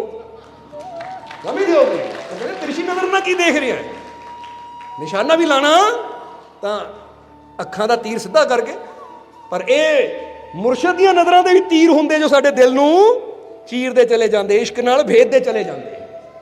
और नजरें फेर ली तो कज़ा बन गई। जे नजर ही घुम जावे ਤਾਂ ਫਿਰ ਕੀ ਹੁੰਦਾ ਹੈ? ਹੁਣ ਕਿਸੇ ਦੁਨਿਆਵੀ ਆਸ਼ਿਕ ਨੂੰ ਪੁੱਛੋ, ਉਹ ਕਹਿੰਦਾ ਲੈ ਮੇਰੇ ਮਹਿਬੂਬ ਨੇ ਛੱਡਤਾ, ਮੈਂ ਤਾਂ ਮਰ ਜਾਣਾ, ਮੈਂ ਤਾਂ ਰੁਲ ਗਿਆ। ਤਾਂ ਜਦੋਂ ਰੱਬ ਹੀ ਨਜ਼ਰ ਫੇਰ ਲਵੇ ਫਿਰ ਤਾਂ ਬੰਦਾ ਰਹਿੰਦਾ ਹੀ ਕਿਸੇ ਜੋਗਾ ਨਹੀਂ ਹੈ। ਇਸ ਲਈ ਕਹਿੰਦੇ ਆ ਉਹ ਕਰਮ ਕਰੋ ਕਿ ਰੱਬ ਦੀ ਨਜ਼ਰ, ਉਹਦੀ ਕਿਰਪਾ ਹਮੇਸ਼ਾ ਸਾਡੇ ਤੇ ਬਣੀ ਰਵੇ। ਸੋ ਜੇ ਸਿਹਤ ਵੀ ਪਾਣੀ ਹੈ ਤਾਂ ਉਹਦੇ ਵਾਸਤੇ ਵੀ ਸਾਨੂੰ ਕੋਸ਼ਿਸ਼ ਕਰਨੀ ਪੈਣੀ ਹੈ, ਕਿਉਂਕਿ ਚਾਹੇ ਅੱਛੀ ਖੁਰਾਕ ਹੋਵੇ, ਚਾਹੇ ਐਕਸਰਸਾਈਜ਼ ਹੋਵੇ, ਚਾਹੇ ਅੱਛੀ ਡਾਈਟ, ਯਾਨੀ ਜੋ ਵੀ ਹੈ ਉਹਦੇ ਵਾਸਤੇ ਕੋਸ਼ਿਸ਼ ਮਿਹਨਤ ਤਾਂ ਕਰਨੀ ਪੈਂਦੀ ਹੈ। ਰੱਬ ਦੀ ਰਹਿਮਤ ਨੂੰ ਪਾਉਣ ਵਾਸਤੇ ਮਿਹਨਤ ਕਰਨੀ ਪੈਂਦੀ ਹੈ, ਖੁਸ਼ੀਆਂ ਨੂੰ ਪਾਉਣ ਵਾਸਤੇ ਮਿਹਨਤ ਕਰਨੀ ਪੈਂਦੀ ਹੈ। ਔਰ ਜਿਸ ਤਰ੍ਹਾਂ ਦੱਸਿਆ ਕਿ ਮੌਕਾ ਪਰਮਾਤਮਾ ਸਭ ਨੂੰ ਦਿੰਦਾ ਹੈ, ਪਰ ਮੌਕੇ ਨੂੰ ਸੰਭਾਲਦਾ ਕੋਈ।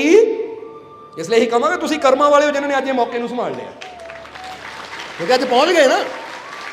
ਇਹਦਾ ਜੀਵ ਤਾਂ ਲੱਖਾਂ ਹੀ ਹੈ, ਪਰ ਕੋਈ ਕਿਤੇ ਬੈਠ ਕੇ ਟਾਈਮ ਕਰ ਰਿਹਾ ਹੋਵੇਗਾ, ਕੋਈ ਕਿਤੇ ਬੈਠ ਕੇ ਕੋਈ ਕੁਛ ਕਰਦਾ, ਕੋਈ ਕੁਛ ਕਰਦਾ, ਪਰ ਤੁਸੀਂ ਇਹ ਮੌਕੇ ਨੂੰ ਸੰਭਾਲ ਲਿਆ। ਪਤਾ ਸੀ ਇਹ ਰਹਿਮਤ ਦਾ ਦਰ ਖੁੱਲਾ ਹੈ, ਅੱਜ ਮੌਕਾ ਹੈ ਤਾਂ ਜਾ ਕੇ ਇਹ ਰਹਿਮਤਾਂ ਲੁੱਟ ਲਈਏ, ਕਿਉਂਕਿ ਇਹ ਮੌਕੇ ਬਾਰ-ਬਾਰ ਹੱਥ ਨਹੀਂ ਆਣੇ। ਇਸ ਲਈ ਮੌਕਾ ਨਾ ਗਵਾਓ ਕਦੀ, ਕਿਉਂਕਿ ਇਹੀ ਬਿਲ ਗੇਟਸ ਨੇ ਕਿਹਾ ਸੀ, ਮੈਂ ਕਦੀ ਮੌਕਾ ਨਹੀਂ ਗਵਾਉਂਦਾ ਅੱਛਾ ਕਰਨ ਦਾ, ਨੇਕੀ ਕਮਾਉਣ ਦਾ, ਕਦੀ ਮੌਕਾ ਨਹੀਂ ਮੈਂ ਗਵਾਉਂਦਾ। ਇਸ ਲਈ ਤੁਸੀਂ ਵੀ ਇਹ ਸਬਕ ਯਾਦ ਰੱਖਣਾ, ਜਦੋਂ ਵੀ ਮੌਕਾ ਮਿਲੇ ਅੱਛਾਈ ਕਰਨ ਦਾ, ਨੇਕੀ ਕਰਨ ਦਾ, ਸੇਵਾ ਸਿਮਰਨ ਕਰਨ ਦਾ, ਕਿਸੇ ਦੀ ਹੈਲਪ ਕਰਨ ਦਾ, ਦਾਨ ਪੁੰਨ ਕਰਨ ਦਾ, ਤਾਂ ਕਦੀ ਉਹ ਮੌਕਾ ਗਵਾਓ ਨਾ। ਆਪਣੀ ਹਿੰਮਤ ਦੇ ਮੁਤਾਬਿਕ ਚਾਹੇ ਥੋੜਾ ਕਰੀਏ ਜ਼ਰੂਰ, ਕਿਉਂਕਿ ਉਹ ਕਰਕੇ ਇਨਸਾਨ ਆਪਣੇ ਰੱਬ ਦੀਆਂ ਨਜ਼ਰਾਂ 'ਚ ਆ ਜਾਂਦਾ ਹੈ। ਔਰ ਫਿਰ ਜਿਸ ਤਰ੍ਹਾਂ ਦੱਸਿਆ ਕਿ ਅੱਖ ਦੇ ਵਿੱਚ ਵੀ ਫਰਕ ਹੁੰਦਾ, ਇੱਕ ਜ਼ਾਲਮ ਤੇ ਇੱਕ ਫਕੀਰ ਦੀ ਅੱਖ। ਇੱਕ ਅੱਖ ਜ਼ਾਲਮਾਂ ਦੀ ਹੁੰਦੀ, ਉਹ ਹਰ ਵੇਲੇ ਦੇਖਦਾ ਰਹਿੰਦਾ ਇਹਨੂੰ ਕਿੱਦਾਂ ਲੁੱਟੀਏ, ਕਿੱਦਾਂ ਇਹਨੂੰ ਮਾਰੀਏ, ਕਿੱਦਾਂ ਇਹਦਾ ਕਤਲ ਕਰ ਦਈਏ, ਮੌਕਾ ਲੱਭਦੇ ਰਹਿੰਦੇ ਉਹ। ਤਾਂ ਇੱਕ ਅੱਖ ਹੁੰਦੀ ਹੈ ਫਕੀਰ ਦੀ, ਜੋ ਕਿ ਹਰ ਵੇਲੇ ਮੌਕਾ ਲੱਭਦੀ, ਕਿਹੜਾ ਆਵੇ ਤਾਂ ਰਹਿਮਤਾਂ ਨਾਲ ਝੋਲੀਆਂ ਭਰ ਕੇ ਲੈ ਜਾਵੇ। ਤਾਂ ਹੀ ਕਹਿੰਦੇ ਨਾ, ਲੱਖਾਂ ਜ਼ੁਲਮ ਕਰਦੀ ਅੱਖ ਜ਼ਾਲਮਾਂ ਦੀ, ਕਰਦੀ ਰਹਿਮਤ ਸਦਾ ਹੈ ਫਕੀਰ ਦੀ ਅੱਖ। ਕਿਉਂਕਿ ਫਕੀਰਾਂ ਦੀਆਂ ਅੱਖਾਂ ਤਾਂ ਸਦਾ ਰਹਿਮਤਾਂ ਹੀ ਕਰਦੀਆਂ ਹੈ, ਜਿੱਧਰ ਨਜ਼ਰ ਮਾਰਦੇ ਆ। ਤਾਂ ਹੀ ਤਾਂ ਆਂਦਾ ਨਾ, ਮਾਈ ਰੂੜੀ ਦਾ 12 ਸਾਲਾਂ ਦਾ ਡੁੱਬਿਆ ਬੇੜਾ, ਜਦੋਂ ਹਜ਼ੂਰ ਨੇ ਨਜ਼ਰ ਮਾਰੀ ਦਰਿਆ ਦੀ ਤਰਫ ਤਾਂ 12 ਸਾਲਾਂ ਡੁੱਬਿਆ ਬੇੜਾ ਬੰਨੇ ਆ ਗਿਆ। ਇਹ ਫਕੀਰਾਂ ਦੀ ਨਜ਼ਰ ਦਾ ਕਮਾਲ ਹੈ। ਇਸ ਲਈ ਕਰਦੀ ਰਹਿਮਤ ਸਦਾ ਹੈ ਫਕੀਰ ਦੀ ਅੱਖ। ਇੱਕ ਅੱਖ ਦੀਵਾਨਿਆਂ ਕਰੇ ਚੋਰੀ, ਪਰ ਚੋਰੋਂ ਕੁਤਬ ਕਰਦੀ ਦਸਤਗੀਰ ਦੀ ਅੱਖ। ਕਿਉਂਕਿ ਹਜ਼ੂਰ ਨੂੰ ਦਸਤਗੀਰ ਵੀ ਕਿਹਾ ਜਾਂਦਾ। ਦਸਤਗੀਰ ਦਾ ਮਤਲਬ ਹੁੰਦਾ ਹੈ ਕਿ ਜਿਹੜਾ ਉਹ ਹੱਥ ਫੜ ਲੈ, ਦਸਤ ਦਾ ਮਤਲਬ ਹੱਥ ਹੁੰਦਾ ਹੈ, ਗੀਰੀ ਦਾ ਮਤਲਬ ਹੁੰਦਾ ਕਿ ਜਿਹਨੂੰ ਇੱਕ ਵਾਰ ਉਹ ਪਕੜ ਲੈਂਦੇ, ਆਪਣਾ ਬਣਾ ਲੈਂਦੇ ਆ ਨਾ, ਫਿਰ ਉਹਨੂੰ ਛੱਡਦੇ ਨਹੀਂ ਅੱਧ ਵਿਚਕਾਰ 'ਚ। ਇਸ ਲਈ ਹੁਣ ਤੁਸੀਂ ਦੇਖ ਲਓ, ਜ਼ਰਾ ਸਮਝ ਲੈਣਾ, ਕਿਉਂਕਿ ਜਿੱਦਾਂ ਕਹਿੰਦੇ ਨਾ ਕਿ ਜਿਹੜਾ ਦਾਮਨ ਫੜ ਲੈਂਦਾ ਹੈ ਮੁਰਸ਼ਦ ਦਾ, ਜਿਹੜਾ ਦਾਮਨ ਫੜ ਲੈਂਦਾ ਦਸਤਗੀਰ ਦਾ, ਹਜ਼ੂਰ ਦਾ, ਫਿਰ ਉਹਨੂੰ ਕੋਈ ਡਰ ਨਹੀਂ, ਨਾ ਇੱਥੇ ਨਾ ਉੱਥੇ। ਇਸ ਲਈ ਕਹਿ ਦਿਓ, ਗੌਸ ਕਾ ਦਾਮਨ ਨਹੀਂ ਛੋੜेंगे, नहीं छोड़ेंगे, मुर्शद का दामन नहीं छोड़ेंगे। दुनिया छुटती छुट जाए, पर ਉਹਦਾ दामन नहीं छुटना चाहिए, क्योंकि पार ਤਾਂ ਉਹਦੀ नज़र नहीं लगाना है, ਉਹਦੀ रहमत नहीं लगाना है। जरा समझ लेना सारे। एक बार फिर कह दिए, गौस का दामन मुर्शद का दामन। यही तो अंदर प्यार ਹੁੰਦਾ है। ਬੰਦਾ ਕਹਿੰਦਾ ਜਾਨ ਜਾਂਦੀ ਚਲੀ ਜਾਵੇ, ਸਰਮਤ ਦੀ ਗਰਦਨ ਉਤਰ ਗਈ, ਪਰ दामन नहीं ਛੱਡਿਆ। और मंसूर ने अंग अंग कटा लिया, पर वो इश्क दा, वो अपने महबूब दा दामन नहीं छड्डिया। यही तो इश्क हुंदा है कि अपना आप गवाइए तां शो पाइयो, अपना आप गवाण नूं तैयार है, पर वो कहंदे ओहदा दामन वो नहीं छुड़ सकदा। यही तो प्यार है। इसलिए चोरों कुतब कर दी दस्तगीर दी अख, ना समझी रब तो जुदा इसनूं हुंदी रब दी अख है फकीर दी अख, कि रब दी अख ही फकीर दी अख है। इसलिए जिद्दां दस्सिया कर्म करना पैंदा है, फकीर दियां नज़रां विच आउण वास्ते कर्म करना पैंदा है। इधर गल कर रहे सी एडिसन दी, कि जिसने बल्ब की खोज की, उन्होंने किसी ने सफलता का राज पूछया, ये महाराज तुहाडी सफलता का राज की है? तो एडिसन ने बड़ा प्यारा जवाब दिता कि सफलता का राज इको ही है। पता ना किहड़ा गया उन्हें, जरा दस दईए तुहानूं। वो कहते सफलता का राज यही है कि तब तक कोशिश करते रहो जब तक तुम्हें सफलता मिल ना जाए। यही है सफलता का, समझ आई कि नहीं? वो कहते कामयाब होने का राज की है, इनू इदां ही समझ लो। उन्हें दसिया एडिसन ने, क्योंकि बल्ब की खोज में हजारों बार हो असफल होया सी, पर उदों तक कोशिश करता रहा जब तक उन्होंने सफलता नहीं मिली। तो किसी ने अगला सवाल किया, जी तुहानू ਇਹ ਗਿਆਨ ਕਿੱਥੋਂ, ਸਿੱਖਿਆ ਕਿੱਥੋਂ ਮਿਲੀ? ਤਾਂ ਐਡੀਸਨ ਦੱਸਦੇ ਕਿ ਇੱਕ ਦਿਨ ਮੈਂ ਜਾ ਰਿਹਾ ਸੀ ਰੋਡ ਦੇ ਉੱਪਰ ਜਾ ਰਿਹਾ ਸੀ ਤੇ ਇੱਕ ਆਦਮੀ ਪੱਥਰ ਤੋੜ ਰਿਹਾ ਸੀ। ਪੱਥਰ ਬਹੁਤ ਬੜਾ ਸੀ, ਉਹਦੀ ਹਥੌੜੀ ਬਹੁਤ ਛੋਟੀ ਸੀ।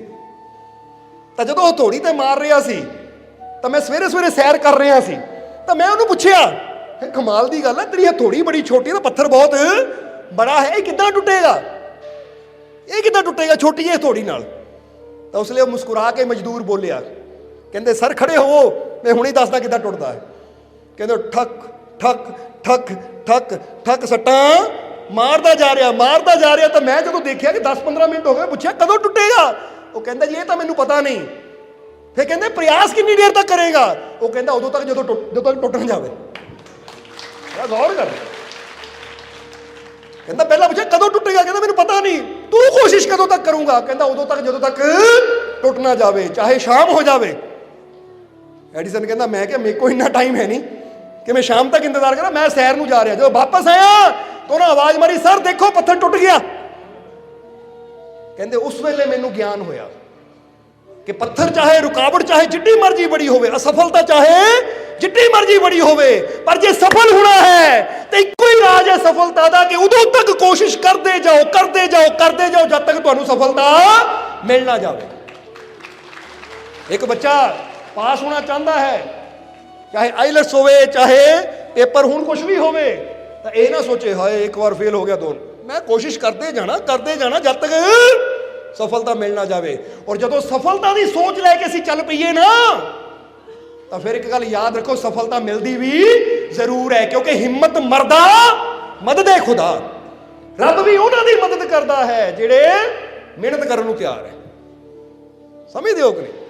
ਇਨਸਾਨ ਤਾਂ ਛੋਟੀ ਛੋਟੀ ਕੋਸ਼ਿਸ਼ ਕਰਕੇ ਹੀ ਹਾਰ ਮੰਨ ਕੇ ਬਹਿ ਜਾਂਦਾ ਹੈ। ਇਸ ਲਈ ਇਹ ਕਹਾਂਗੇ ਕਦੀ ਹਾਰ ਨਾ ਮੰਨੋ, ਕਿਉਂਕਿ ਸਫਲਤਾ ਦਾ ਰਾਜ ਦੱਸ ਦਿੱਤਾ ਤੁਹਾਨੂੰ ਕਿ ਸਫਲ ਹੋਣ ਦਾ ਰਾਜ ਇੱਕੋ ਹੀ ਹੈ ਕਿ ਉਦੋਂ ਤੱਕ ਅਸੀਂ ਕੋਸ਼ਿਸ਼ ਕਰਦੇ ਜਾਣਾ ਹੈ ਜਦ ਤੱਕ ਸਾਨੂੰ ਸਫਲਤਾ ਮਿਲ ਨਾ ਜਾਵੇ। ਤਾਂ ਜੇ ਅਸੀਂ 1-2 ਕੋਸ਼ਿਸ਼ਾਂ ਤੋਂ ਬਾਅਦ ਹੀ ਹਾਰ ਮੰਨ ਕੇ ਬਹਿ ਜਾਈਏ ਤਾਂ ਫਿਰ ਜੀਵਨ 'ਚ ਕਦੀ ਸਫਲ ਅਸੀਂ ਹੋ ਹੀ ਨਹੀਂ ਸਕਦੇ। ਸਮਝਦੇ ਹੋ ਕਿ? ਇਸ ਲਈ ਅੰਦਰ ਇਨਸਾਨ ਦੇ ਵਿਸ਼ਵਾਸ ਹੋਵੇ, ਅੰਦਰ ਇਨਸਾਨ ਦੇ ਮੁਹੱਬਤ ਹੋਵੇ, ਅੰਦਰ ਇਨਸਾਨ ਦੇ ਯਕੀਨ ਹੋਵੇ, ਸਾਹਸ ਹੋਵੇ, ਤਾਂ ਇਨਸਾਨ ਮੁਹੱਬਤ ਕਿਉਂ ਕਿਹਾ? ਕਿਉਂਕਿ ਪ੍ਰੇਮ ਹੁੰਦਾ ਹੈ। ਪ੍ਰੇਮ ਇਨਸਾਨ ਨੂੰ ਸਭ ਕੁਝ ਕਰਨ ਤੇ ਮਜਬੂਰ ਕਰਦਾ, ਤਿਆਰ ਕਰ ਦਿੰਦਾ ਬੰਦਾ। ਫਿਰ ਸਾਹਸ ਇਨਸਾਨ ਨੂੰ ਅੱਗੇ ਵਧਾਉਂਦਾ ਹੈ।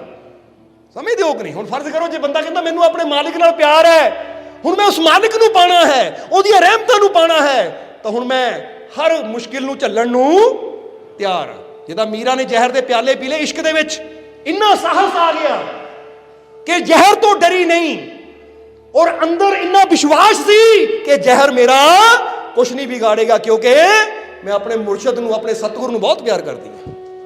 ਇਹ ਪਿਆਰ ਹੈ, ਇਹ ਵਿਸ਼ਵਾਸ ਹੈ, ਇਹ ਸਾਹਸ ਹੈ। ਜਦੋਂ ਇਹ ਚੀਜ਼ਾਂ ਤੁਹਾਡੇ ਅੰਦਰ ਆ ਜਾਂਦੀਆਂ ਨਾ ਤਾਂ ਫਿਰ ਜ਼ਿੰਦਗੀ ਬਣਦੀ ਹੈ। ਇਧਰ ਨਿਜ਼ਾਮੁਦੀਨ ਔਲੀਆ ਦੀ ਗੱਲ ਪੂਰੀ ਕਰੀਏ ਫਿਰ ਅੱਗੇ ਚਲੀਏ ਕਿ ਨਿਜ਼ਾਮੁਦੀਨ ਔਲੀਆ ਦੀ ਬਲਾਇਤ ਚਲੀ ਗਈ, ਅੱਖਾਂ ਮੂਹਰੇ ਹਨੇਰਾ ਆ ਗਿਆ, ਤਾਂ ਨਿਜ਼ਾਮੁਦੀਨ ਔਲੀਆ ਬਾਬਾ ਫਰੀਦ ਨੂੰ ਕਹਿਣ ਲੱਗੇ ਮੁਰਸ਼ਦ ਇਹ ਕੀ ਹੋ ਗਿਆ? ਉਹ ਕਹਿੰਦੇ ਉਹਨਾਂ ਨੇ ਤੇਰੀ ਬਲੀਅਤ ਖੋਲ੍ਹੀ ਹੈ ਕਿਉਂਕਿ ਤੂੰ ਗਲਤ ਗੁਮਾਨ ਲੈ ਲਿਆ ਦਿਲ 'ਚ। ਉਹਨਾਂ ਦੇ ਦਰ ਤੋਂ ਸਨਮਾਨ ਲੱਭਦਾ ਸੀ, ਉਹ ਫਕੀਰਾਂ ਦੀ ਤਾਂ ਨਜ਼ਰ ਮਿਲ ਜਾਵੇ ਉਹੀ ਕਾਫੀ ਹੁੰਦੀ ਹੈ। ਔਰ ਦੂਸਰੀ ਚੀਜ਼, ਤੂੰ ਜਿਸ ਔਰਤ ਬਾਰੇ ਸੋਚ ਰਿਹਾ ਸੀ ਕਿ ਕਿੱਦਾਂ ਦੇ ਫਕੀਰ ਹੈ, ਇਕੱਲੇ ਔਰਤ ਨਾਲ ਬੈਠੇ ਹੈ, ਉਹ ਔਰਤ ਹੋਰ ਕੋਈ ਨਹੀਂ, ਉਹਨਾਂ ਦੀ ਭੈਣ ਸੀ ਉਹ। ਔਰ ਤੂੰ ਉਹਦੇ ਬਾਰੇ ਗਲਤ ਗੁਮਾਨ ਲੈ ਆਂਦਾ, ਬਿਨਾਂ ਸੋਚੇ ਸਮਝੇ ਕਦੀ ਕਿਸੇ ਦੇ ਬਾਰੇ ਬੁਰਾ ਨਾ ਕਹੋ। ਇਹ ਤੁਹਾਨੂੰ ਕਵਾਂਗੇ ਕਿ ਜਦੋਂ ਅਸੀਂ ਬਿਨਾਂ ਸੋਚੇ ਸਮਝੇ ਨਾ ਕਿਸੇ ਦੀ ਨਿੰਦਿਆ ਕਰਦੇ ਹਾਂ, ਕਿਸੇ ਬਾਰੇ ਬੁਰਾ ਕਹਿੰਦੇ ਹਾਂ, ਤਾਂ ਫਿਰ ਵੀ ਰੱਬ ਦੀਆਂ ਰਹਿਮਤਾਂ ਸਾਡੇ ਜੀਵਨ ਚੋਂ ਦੂਰ ਹੋ ਜਾਂਦੀਆਂ ਹੈ। ਇਸ ਲਈ ਕਦੀ ਕਿਸੇ ਦੀ ਨਿੰਦਿਆ ਨਾ ਕਰੋ ਬਿਨਾਂ ਸੱਚਾਈ ਨੂੰ ਜਾਣਿਆ, ਬਿਨਾਂ ਹਕੀਕਤ ਨੂੰ ਜਾਣਿਆ। ਔਰ ਨਾਲੇ ਜੇ ਕੋਈ ਬੁਰਾ ਕਰ ਵੀ ਰਿਹਾ ਹੈ ਤਾਂ ਤੁਹਾਨੂੰ ਨਿੰਦਿਆ ਕਰਨ ਦੀ ਕੀ ਲੋੜ ਹੈ? ਅਗਰ ਉਹ ਬੁਰਾ ਕਰ ਰਿਹਾ ਹੈ ਤਾਂ ਫਲ ਵੀ ਆਪ ਹੀ ਭੋਗੇਗਾ। ਤੁਸੀਂ ਉਹਦੀ ਬੁਰਾਈ ਕਰਕੇ ਆਪਣੇ ਆਪ ਨੂੰ ਬੁਰਾ ਕਿਉਂ ਬਣਾਉਂਦੇ ਹੋ? ਇਸ ਲਈ ਅਸੀਂ ਇੱਕ ਗੱਲ ਤੁਹਾਨੂੰ ਕਹਾਂਗੇ कि किसी की बुराई देखने की बजाय खुद को बेहतर बनाने की कोशिश करो। किसी ਦੀ ਦੂਜੇ ਦੀ ਬੁਰਾਈ ਦੇਖਣ ਨਾਲ ਉਹ ਕੀ ਕਰ ਰਿਹਾ ਹੈ, ਉਹਦੇ ਕੋਲ ਕੌਣ ਬੈਠਾ ਹੈ, ਉਹ ਕਿੱਦਾਂ ਦੀਆਂ ਗੱਲਾਂ ਕਰ ਰਿਹਾ ਹੈ, ਉਹ ਕੀ ਦੇਖ ਰਿਹਾ ਹੈ, ਕੀ ਬੋਲ ਰਿਹਾ ਹੈ, ਇਹ ਦੇਖਣ ਦੀ ਬਜਾਏ ਤੁਸੀਂ ਆਪਣੇ ਆਪ ਨੂੰ ਬਿਹਤਰ ਬਣਾਉਣ ਦੀ ਕੋਸ਼ਿਸ਼ ਕਰੋ। ਕਿਉਂਕਿ ਜਿਹੜਾ ਵਕਤ, ਜਿਹੜਾ ਟਾਈਮ, ਜਿਹੜੀ એનર્ਜੀ ਅਸੀਂ ਦੂਜੇ ਦੀ ਬੁਰਾਈ ਦੇਖਣ ਵਿੱਚ ਲਾ ਰਹੇ ਹਾਂ, ਅਗਰ ਆਪਣੇ ਆਪ ਨੂੰ ਅੱਛਾ ਬਣਾਉਣ ਵਿੱਚ ਲਾ ਦਈਏ ਤੇ ਅਸੀਂ ਕਿਤੇ ਪਹੁੰਚ ਜਾਈਏ। ਪਰ ਕੀ ਹੈ, ਬੰਦੇ ਨੂੰ ਆਪਣੇ ਆਪ ਨੂੰ ਬਿਹਤਰ ਕੀ ਬਣਾਉਣਾ ਹੈ? ਕਿਉਂਕਿ ਬੰਦੇ ਕੋਲ ਟਾਈਮ ਹੀ ਹੈ ਨਹੀਂ ਦੂਜਿਆਂ ਦੀ ਬੁਰਾਈ ਦੇਖਣ ਤੋਂ ਬਿਨਾਂ। ਜਦਾਂ ਸਮਝ ਲਓ ਬੰਦਾ ਕਹਿੰਦਾ ਮੈਂ ਇੰਨਾ ਬਿਜ਼ੀ ਆ ਦੂਜਿਆਂ ਨੂੰ ਦੇਖਣ ਵਿੱਚ ਕਿ ਆਪਣੀ ਤਰਫ ਦੇਖਣ ਦਾ ਮੇਰੇ ਕੋ ਸਮਾਂ ਹੀ ਹੈ ਨਹੀਂ। ਤਾਂ ਜਿਹੜੇ ਕਾਮਯਾਬ ਹੈ ਉਹ ਕੀ ਕਹਿੰਦੇ ਐ ਕਿ ਮੈਂ ਆਪਣੇ ਆਪ ਨੂੰ ਬਿਹਤਰ ਬਣਾਉਣ ਵਿੱਚ ਇੰਨਾ ਬਿਜ਼ੀ ਆ ਕਿ ਮੈਨੂੰ ਮੇਰਾ ਟਾਈਮ ਹੀ ਨਹੀਂ ਹੈ ਦੂਜਿਆਂ ਨੂੰ ਦੇਖਾਂ ਕਿ ਦੂਜੇ ਕੀ ਕਰ ਰਹੇ ਆ। ਇਸ ਲਈ ਹੁਣ ਤੁਸੀਂ ਕਹਿਣਾ ਚਾਹੋ, ਇੱਕ ਕਹਿੰਦਾ ਹੈ ਕਿ ਮੈਂ ਇੰਨਾ ਬਿਜ਼ੀ ਆ ਦੂਜੇ ਦੀ ਬੁਰਾਈ ਦੇਖਣ ਵਿੱਚ ਕਿ ਆਪਣੇ ਆਪ ਨੂੰ ਅੱਛਾ ਬਣਾਵਾਂ, ਆਪਣੀ ਖਾਤਰ ਕੁਝ ਕਰਾਂ, ਮੇਰੇ ਕੋਲ ਸਮਾਂ ਹੀ ਨਹੀਂ ਹੈ। ਇਦਾਂ ਦੇ ਇਨਸਾਨ ਨੂੰ ਕੀ ਕਹੋਗੇ? ਅਸਫਲ, ਹਾਰਿਆ ਹੋਇਆ, ਦੁਖੀ ਇਨਸਾਨ। ਤਾਂ ਜਿਹੜਾ ਕਹਿੰਦਾ ਕਿ ਮੈਂ ਇੰਨਾ ਬਿਜ਼ੀ ਆ ਆਪਣੇ ਆਪ ਨੂੰ ਬਿਹਤਰ ਬਣਾਉਣ ਵਿੱਚ ਕਿ ਦੂਜੇ ਕੀ ਬੁਰਾਈ ਕਰਦੇ ਆ, ਦੂਜੇ ਕੀ ਕਰ ਰਹੇ ਆ, ਮੇਰੇ ਕੋਲ ਸਮਾਂ ਹੀ ਨਹੀਂ ਹੈ ਉਹ ਦੇਖ ਕੇ ਮੈਂ ਨਿੰਦਿਆ ਕਰਾਂ। ਸਮਝਦੇ ਹੋ ਕਿ ਨਹੀਂ? ਇਸ ਲਈ ਆਪਣੇ ਆਪ ਨੂੰ ਅੱਛਾ ਬਣਾਵਾਂਗੇ, ਆਪਣੇ ਆਪ ਨੂੰ ਬਿਹਤਰ ਬਣਾਵਾਂਗੇ ਤਾਂ ਜਿੱਦਾਂ ਦੱਸਿਆ ਅੱਛਾ ਇਨਸਾਨ ਹੀ ਆਪਣੇ ਮਾਲਕ ਦੀਆਂ ਨਜ਼ਰਾਂ ਦੇ ਵਿੱਚ ਆਉਂਦਾ ਹੈ। ਤਾਂ ਤੁਹਾਨੂੰ ਵੀ ਇਹੀ ਪੁਆਇੰਟ ਕਵਾਂਗੇ, ਪਕੜ ਲਓ ਇਸ ਨੂੰ ਕਿ ਮੈਂ ਕਿਸੇ ਦੀ ਬੁਰਾਈ ਦੇਖ ਕੇ, ਕਿਸੇ ਦੀ ਨਿੰਦਿਆ ਕਰਕੇ ਆਪਣਾ ਸਮਾਂ ਖਰਾਬ ਨਹੀਂ ਕਰਨਾ, ਬਲਕਿ ਜਿਹੜਾ ਟਾਈਮ ਹੈ ਇਹ ਹੋਂਟਾਂ ਚੋਂ, ਇਹ ਬੋਲਾਂ ਚੋਂ ਨਿੰਦਿਆ ਦੇ ਬੋਲ ਬੋਲਣੇ ਆ, ਇਹਨੂੰ ਮੈਂ ਆਪਣੇ ਰੱਬ ਦੀ ਸਿਫਤ ਕਰ ਲਵਾਂ, ਆਪਣੇ ਮਾਲਿਕ ਦਾ ਸ਼ੁਕਰਾਨਾ ਹੀ ਕਰ ਲਵਾਂ। ਕਮ ਸੇ ਕਮ ਉਹ ਕਰਮ ਕਰਾਂ ਜਿਹਦਾ ਮੈਨੂੰ ਕੋਈ ਫਾਇਦਾ ਹੋਵੇ। ਉਹ ਕਰਮ ਕਿਉਂ ਕਰਾਂ ਕਿ ਬੁਰਾਈ ਦੂਜਾ ਕਰੇ ਤਾਂ ਉਹਦੀ ਬੁਰਾਈ ਕਰਕੇ ਮੈਂ ਵੀ ਭਾਗੀਦਾਰ ਬਣ ਜਾਵਾਂ, ਮੈਂ ਵੀ ਬੁਰਾ ਬਣ ਜਾਵਾਂ? ਨਹੀਂ, ਇਹ ਸਮਝਦਾਰ ਇਨਸਾਨ ਦੀ ਨਿਸ਼ਾਨੀ ਨਹੀਂ ਹੈ। ਕਿਉਂਕਿ ਸਮਝਦਾਰ ਇਨਸਾਨ ਕਹਿੰਦਾ ਜੇ ਉਹ ਚਿੱਕੜ 'ਚ ਲਿਬੜਿਆ ਹੈ ਤਾਂ ਮੈਂ ਆਪਣੇ ਆਪ ਨੂੰ ਤਾਂ ਉਹ ਚਿੱਕੜ ਤੋਂ ਬਚਾ ਕੇ ਰੱਖਾਂ। ਸਮਝਦੇ ਹੋ ਕਿ ਨਹੀਂ? ਇਸ ਲਈ ਉਹ ਕਰਮ ਕਰਨਾ ਹੈ ਜੋ ਸਾਨੂੰ ਮਾਲਕ ਦੀਆਂ ਨਜ਼ਰਾਂ 'ਚ ਉੱਚਾ ਕਰੇ। ਉਹ ਕਰਮ ਨਹੀਂ ਕਰਨਾ ਕਿ ਜੋ ਸਾਨੂੰ ਮਾਲਕ ਦੀਆਂ ਨਜ਼ਰਾਂ ਤੋਂ ਦੂਰ ਕਰਦਾ ਚਲਾ ਜਾਵੇ। ਔਰ ਬਾਬਾ ਫਰੀਦ ਨੇ ਇਹੀ ਗੱਲ ਨਿਜ਼ਾਮੁਦੀਨ ਔਲੀਆ ਨੂੰ ਕਹੀ ਕਿ ਬੇਟਾ ਤੈਨੂੰ ਭੇਜਿਆ ਸੀ ਕੁਝ ਲੈਣ ਵਾਸਤੇ, ਪਰ ਤੂੰ ਤਾਂ ਜੋ ਤੇਰੇ ਪੱਲੇ ਸੀ ਬਲੀਅਤ ਉਹ ਵੀ ਗਵਾ ਆਇਆ, ਉਹ ਰਹਿਮਤ भी गुआ आया। इसलिए ਅਸੀਂ ਪਹਿਲੇ ਹੀ ਦੱਸਿਆ ਕਿ ਜੋ ਅਦਬੋ ਅਦਾਬ ਸੇ ਮਿਲਤਾ ਹੈ ਉਹ ਮੰਗਨੇ ਸੇ ਨਹੀਂ ਮਿਲਤਾ। ਹੁਣ ਤੁਸੀਂ ਮੰਗੋ ਤਾਂ ਜਾਓ ਪਰ ਦਿਲ 'ਚ ਅਦਬ ਨਾ ਹੋਵੇ, ਦਿਲ 'ਚ ਬੇਅਦਬੀ ਹੋਵੇ ਕਿ ਗੁਰੂ ਘਰ 'ਚ ਆ ਕੇ ਫਕੀਰਾਂ ਦੇ ਦਰ ਤੇ ਆ ਕੇ ਦਰ ਦੀ ਬੇਅਦਬੀ ਕਰੋ, ਫਕੀਰਾਂ ਦੀ ਨਿੰਦਿਆ ਕਰੋ ਜਾਂ ਫਕੀਰਾਂ ਦੇ ਦਰਬਾਰ ਦੀ ਨਿੰਦਿਆ ਕਰੋ, ਤਾਂ ਅਸੀਂ ਲੈਂਦੇ ਕੁਛ ਨਹੀਂ, ਬਲਕਿ ਜੋ ਸਾਡੇ ਪੱਲੇ ਉਹਦੀ ਰਹਿਮਤ ਥੋੜੀ ਬਹੁਤੀ ਹੁੰਦੀ ਨਾ ਉਹ ਵੀ ਬੰਦਾ ਗਵਾ ਲੈਂਦਾ ਹੈ। ਇਸ ਲਈ ਅਦਬ ਨਾਲ ਜਾਈਏ, ਪਿਆਰ ਨਾਲ ਜਾਈਏ, ਵਿਸ਼ਵਾਸ ਨਾਲ ਜਾਈਏ ਕਿ ਮੈਂ ਉਸ ਮਾਲਿਕ ਦੇ ਫਕੀਰ ਦੇ ਦਰ ਤੇ ਆਇਆ ਹਾਂ ਜਿੱਥੇ ਮੈਂ ਵਿਸ਼ਵਾਸ ਨਾਲ ਆਇਆ ਤਾਂ ਆਪਣੀਆਂ ਝੋਲੀਆਂ ਖੁਸ਼ੀਆਂ ਨਾਲ ਭਰ ਕੇ ਲਿਜਾਣੀਆਂ ਹੈ, ਰਹਿਮਤਾਂ ਨਾਲ ਭਰ ਕੇ ਲਿਜਾਣੀਆਂ ਹੈ, ਕਿਉਂਕਿ ਮੈਂ ਭਰਪੂਰ ਹੋਣ ਆਇਆ ਹਾਂ, ਗੁਆਣ ਨਹੀਂ ਆਇਆ। ਤੁਸੀਂ ਕਿਹੜੀ ਭਾਵਨਾ ਨਾਲ ਆਏ ਹੋ? ਭਰਪੂਰ ਹੋਣ ਦੀ ਭਾਵਨਾ ਨਾਲ ਆਏ ਹੋ ਨਾ। ਇਸ ਲਈ ਆਪਣੇ ਅੰਦਰ ਇਹ ਵਿਸ਼ਵਾਸ ਰੱਖਣਾ ਹੈ, ਯਕੀਨ ਰੱਖਣਾ ਹੈ ਕਿ ਮੈਂ ਰਹਿਮਤ ਲੈਣ ਆਇਆ ਤਾਂ ਕਰਮ ਵੀ ਰਹਿਮਤ ਲੈਣ ਵਾਲੇ ਕਰਨੇ ਆ। ਮੈਂ ਹੁਣ ਕਹਿੰਦੇ ਨਿਜ਼ਾਮੁਦੀਨ ਔਲੀਆ ਨੇ ਕਿਹਾ ਹਜ਼ਰਤ ਹੁਣ ਮੈਂ ਕੀ ਕਰਾਂ? ਉਹ ਕਹਿੰਦੇ ਹੁਣ ਇੱਕੋ ਹੀ ਹੈ, ਬਲੀਅਤ ਉਹਨਾਂ ਨੇ ਖੋਈ ਹੈ, ਦਰਵਾਜ਼ਾ ਉਹਨਾਂ ਨੇ ਬੰਦ ਕੀਤਾ ਤਾਂ ਦਰਵਾਜ਼ਾ ਖੋਲ ਵੀ ਹੁਣ ਉਹੀ ਸਕਦੇ ਆ ਭਾਈ। ਇਸ ਲਈ ਮਾਫੀ ਤਾਂ ਮੰਗਣੀ ਪੈਣੀ ਹੈ ਤੈਨੂੰ। ਹੁਣ ਕਹਿੰਦੇ ਨਿਜ਼ਾਮੁਦੀਨ ਔਲੀਆ ਮਾਫੀ ਦੇ ਨਜ਼ਰੀਏ ਨਾ ਗਏ, ਪਰ ਬੂ ਅਲੀ ਕਲੰਦਰ ਨੇ ਦਰਵਾਜ਼ਾ ਨਹੀਂ ਖੋਲਿਆ। ਸਮਝਦੇ ਹੋ ਕਿ ਨਹੀਂ? ਬੂ ਅਲੀ ਕਲੰਦਰ ਨੇ ਦਰਵਾਜ਼ਾ ਨਹੀਂ ਖੋਲਿਆ, ਬਥੇਰਾ ਦਰਵਾਜ਼ਾ ਖੜਕਾਇਆ ਪਰ ਦਰਵਾਜ਼ਾ ਖੁੱਲਿਆ ਨਹੀਂ। ਔਰ ਜ਼ਬਰਦਸਤੀ ਫਕੀਰਾਂ ਦਾ ਦਰ ਖੋਲਿਆ ਨਹੀਂ ਜਾ ਸਕਦਾ, ਇਹ ਵੀ ਗੱਲ ਦੱਸ ਦਈਏ। ਕਿਉਂਕਿ ਜਿੱਦਾਂ ਕਹਿ ਲਓ ਨਾ ਕਿਸੇ ਦੇ ਦਿਲ ਦਾ ਦਰਵਾਜ਼ਾ ਤੁਸੀਂ ਜ਼ਬਰਦਸਤੀ ਨਹੀਂ ਖੁਲਾ ਸਕਦੇ। ਕਿੱਦਾਂ ਖੁਲਾ ਸਕਦੇ ਹੋ? ਕਿਉਂਕਿ ਦਿਲ ਦੇ ਦਰਵਾਜ਼ੇ ਦੀ ਨਾ ਜਿਹੜੀ ਕੁੰਡੀ ਹੈ ਜਾਂ ਕਹਿ ਲਓ ਹੈਂਡਲ ਹੈ ਉਹ ਅੰਦਰਲੇ ਪਾਸੇ ਹੈ, ਬਾਹਰੋਂ ਖੁੱਲਦਾ ਹੀ ਨਹੀਂ ਹੈ ਕਿ ਤੁਸੀਂ ਜ਼ਬਰਦਸਤੀ ਖੋਲ ਇਹਨੂੰ ਮੈਂ ਅੰਦਰ ਵੜਨਾ, ਇੱਥੇ ਖੋਲ ਇਹਨੂੰ ਮੈਂ ਅੰਦਰ ਜਾਣਾ। ਨਹੀਂ, ਦਿਲ ਦੇ ਦਰਵਾਜ਼ੇ ਦੀ ਜਿਹੜੀ ਚਾਬੀ ਹੈ ਨਾ ਜਾਂ ਕਹਿ ਲਓ ਉਹ ਦਰਵਾਜ਼ਾ ਖੋਲ੍ਹਣ ਵਾਲਾ ਹੈਂਡਲ ਹੈ ਉਹ ਬਾਹਰਲੇ ਪਾਸੇ ਹੈ ਹੀ ਨਹੀਂ, ਅੰਦਰਲੇ ਪਾਸੇ ਹੈ। ਸਾਨੂੰ ਕੋਈ ਕਰਮ ਐਸਾ ਕਰਨਾ ਪੈਂਦਾ ਕਿ ਅੰਦਰੋਂ ਹੀ ਖੁੱਲ ਜਾਵੇ। ਲੈ ਵੀ ਇਹਨਾਂ ਕਰਮ ਇਦਾਂ ਦਾ ਕੀਤਾ, ਮੇਰੇ ਦਿਲ 'ਚ ਇਹਦੇ ਵਾਸਤੇ ਪਿਆਰ ਪੈਦਾ ਹੋ ਗਿਆ, ਸਤਿਕਾਰ ਪੈਦਾ ਹੋ ਗਿਆ, ਇੱਜ਼ਤ ਪੈਦਾ ਹੋ ਗਈ, ਅੰਦਰੋਂ ਖੁੱਲ ਜਾਂਦਾ। ਕਈ ਦਰਵਾਜ਼ੇ ਹੁੰਦੇ ਨਾ, ਕਈ ਹੁੰਦੇ ਆ ਪੁੱਲ ਕਰਨ ਵਾਲੇ, ਕਈ ਹੁੰਦੇ ਪੁਸ਼ ਕਰਨ ਵਾਲੇ। ਹੁਣ ਇਹ ਦਿਲ ਦਾ ਦਰਵਾਜ਼ਾ ਅੰਦਰਲੇ ਪਾਸੇ ਪੁੱਲ, ਔਰ ਜ਼ਰਾ ਗੌਰ ਕਰਨਾ ਬਾਹਰਲੇ ਪਾਸੇ ਤਾਂ ਪੁੱਲ ਦੀ ਆਪਸ਼ਨ ਹੀ ਹੈ ਨਹੀਂ ਕਿ ਜ਼ਬਰਦਸਤੀ ਖੋਲ ਲਵਾਂ। ਇਸ ਲਈ ਅੰਦਰੋਂ ਹੀ ਖੋਲਣਾ ਪੈਂਦਾ ਹੈ। ਹੁਣ ਤੁਸੀਂ ਵੀ ਦੇਖੋਗੇ, ਤੁਸੀਂ ਕਿਸੇ ਨਾਲ ਵੀ ਕੁਝ ਅੱਛਾ ਕਰੋਗੇ ਤਾਂ ਉਹਦੇ ਦਿਲ 'ਚ ਤੁਹਾਡੇ ਵਾਸਤੇ ਪਿਆਰ ਅੰਦਰੋਂ ਪੈਦਾ ਹੋਣਾ ਸ਼ੁਰੂ ਹੋਏਗਾ।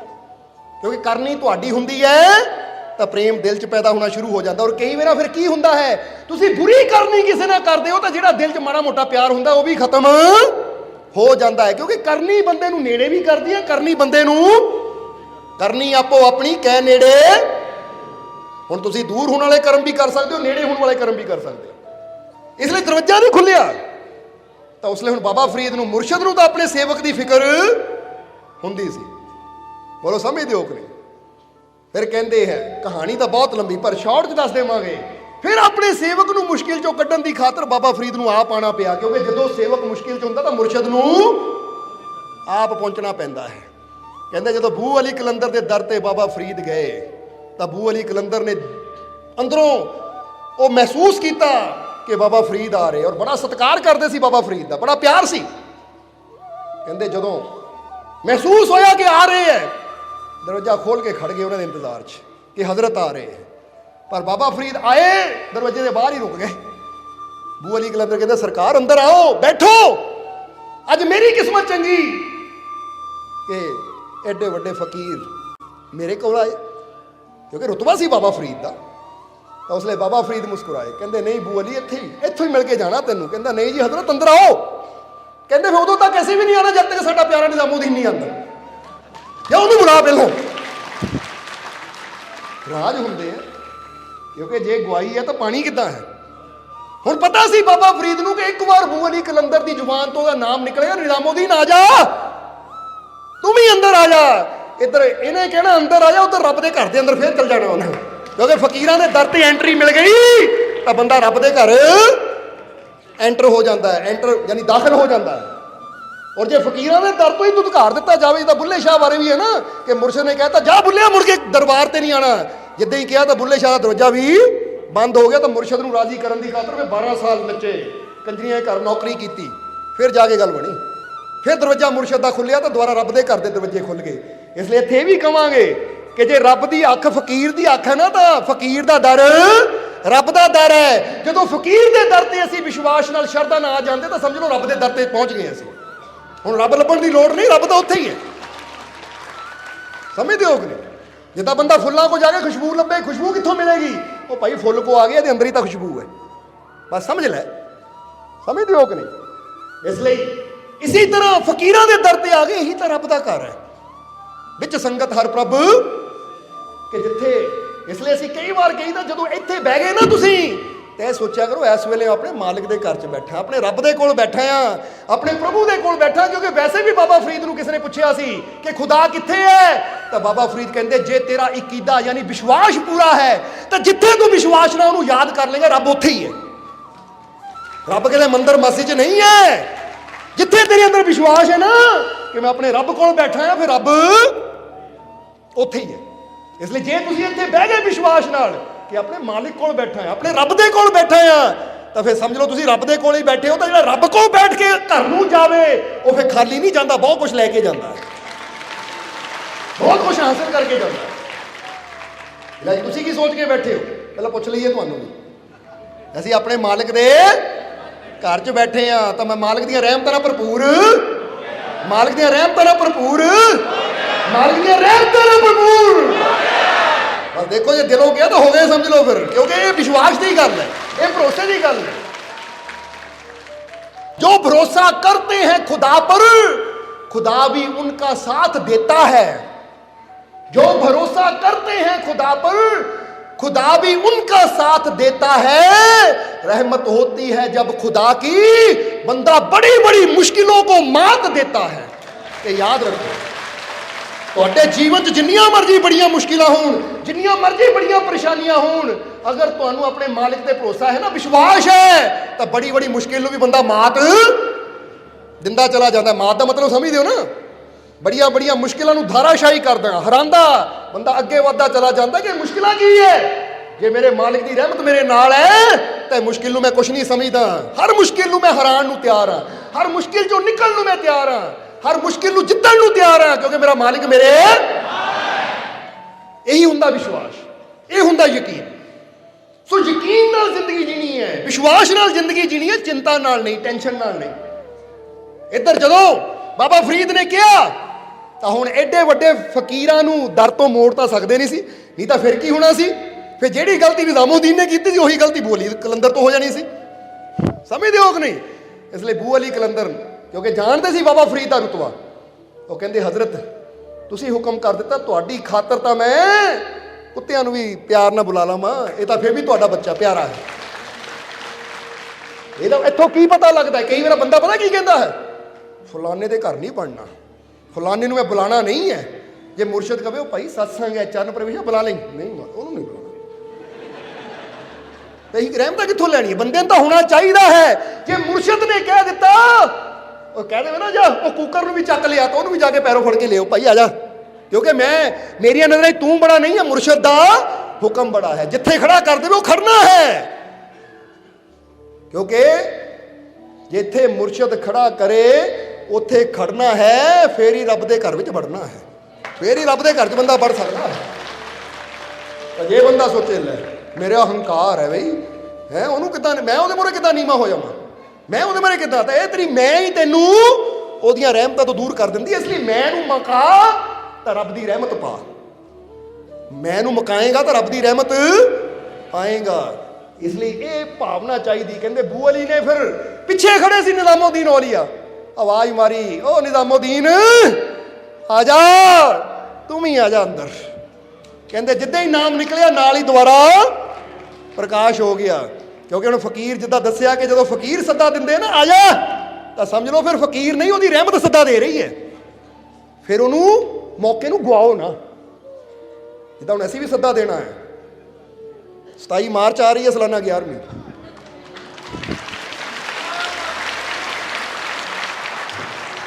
क्योंकि 27 मार्च हजूर गौस पीरा ने पीर जनाब दस्तगीर रहमतुल्लाह अलैह उन्होंने महान पवित्र प्रगट दिवस है, सालाना 11वीं का दिन है।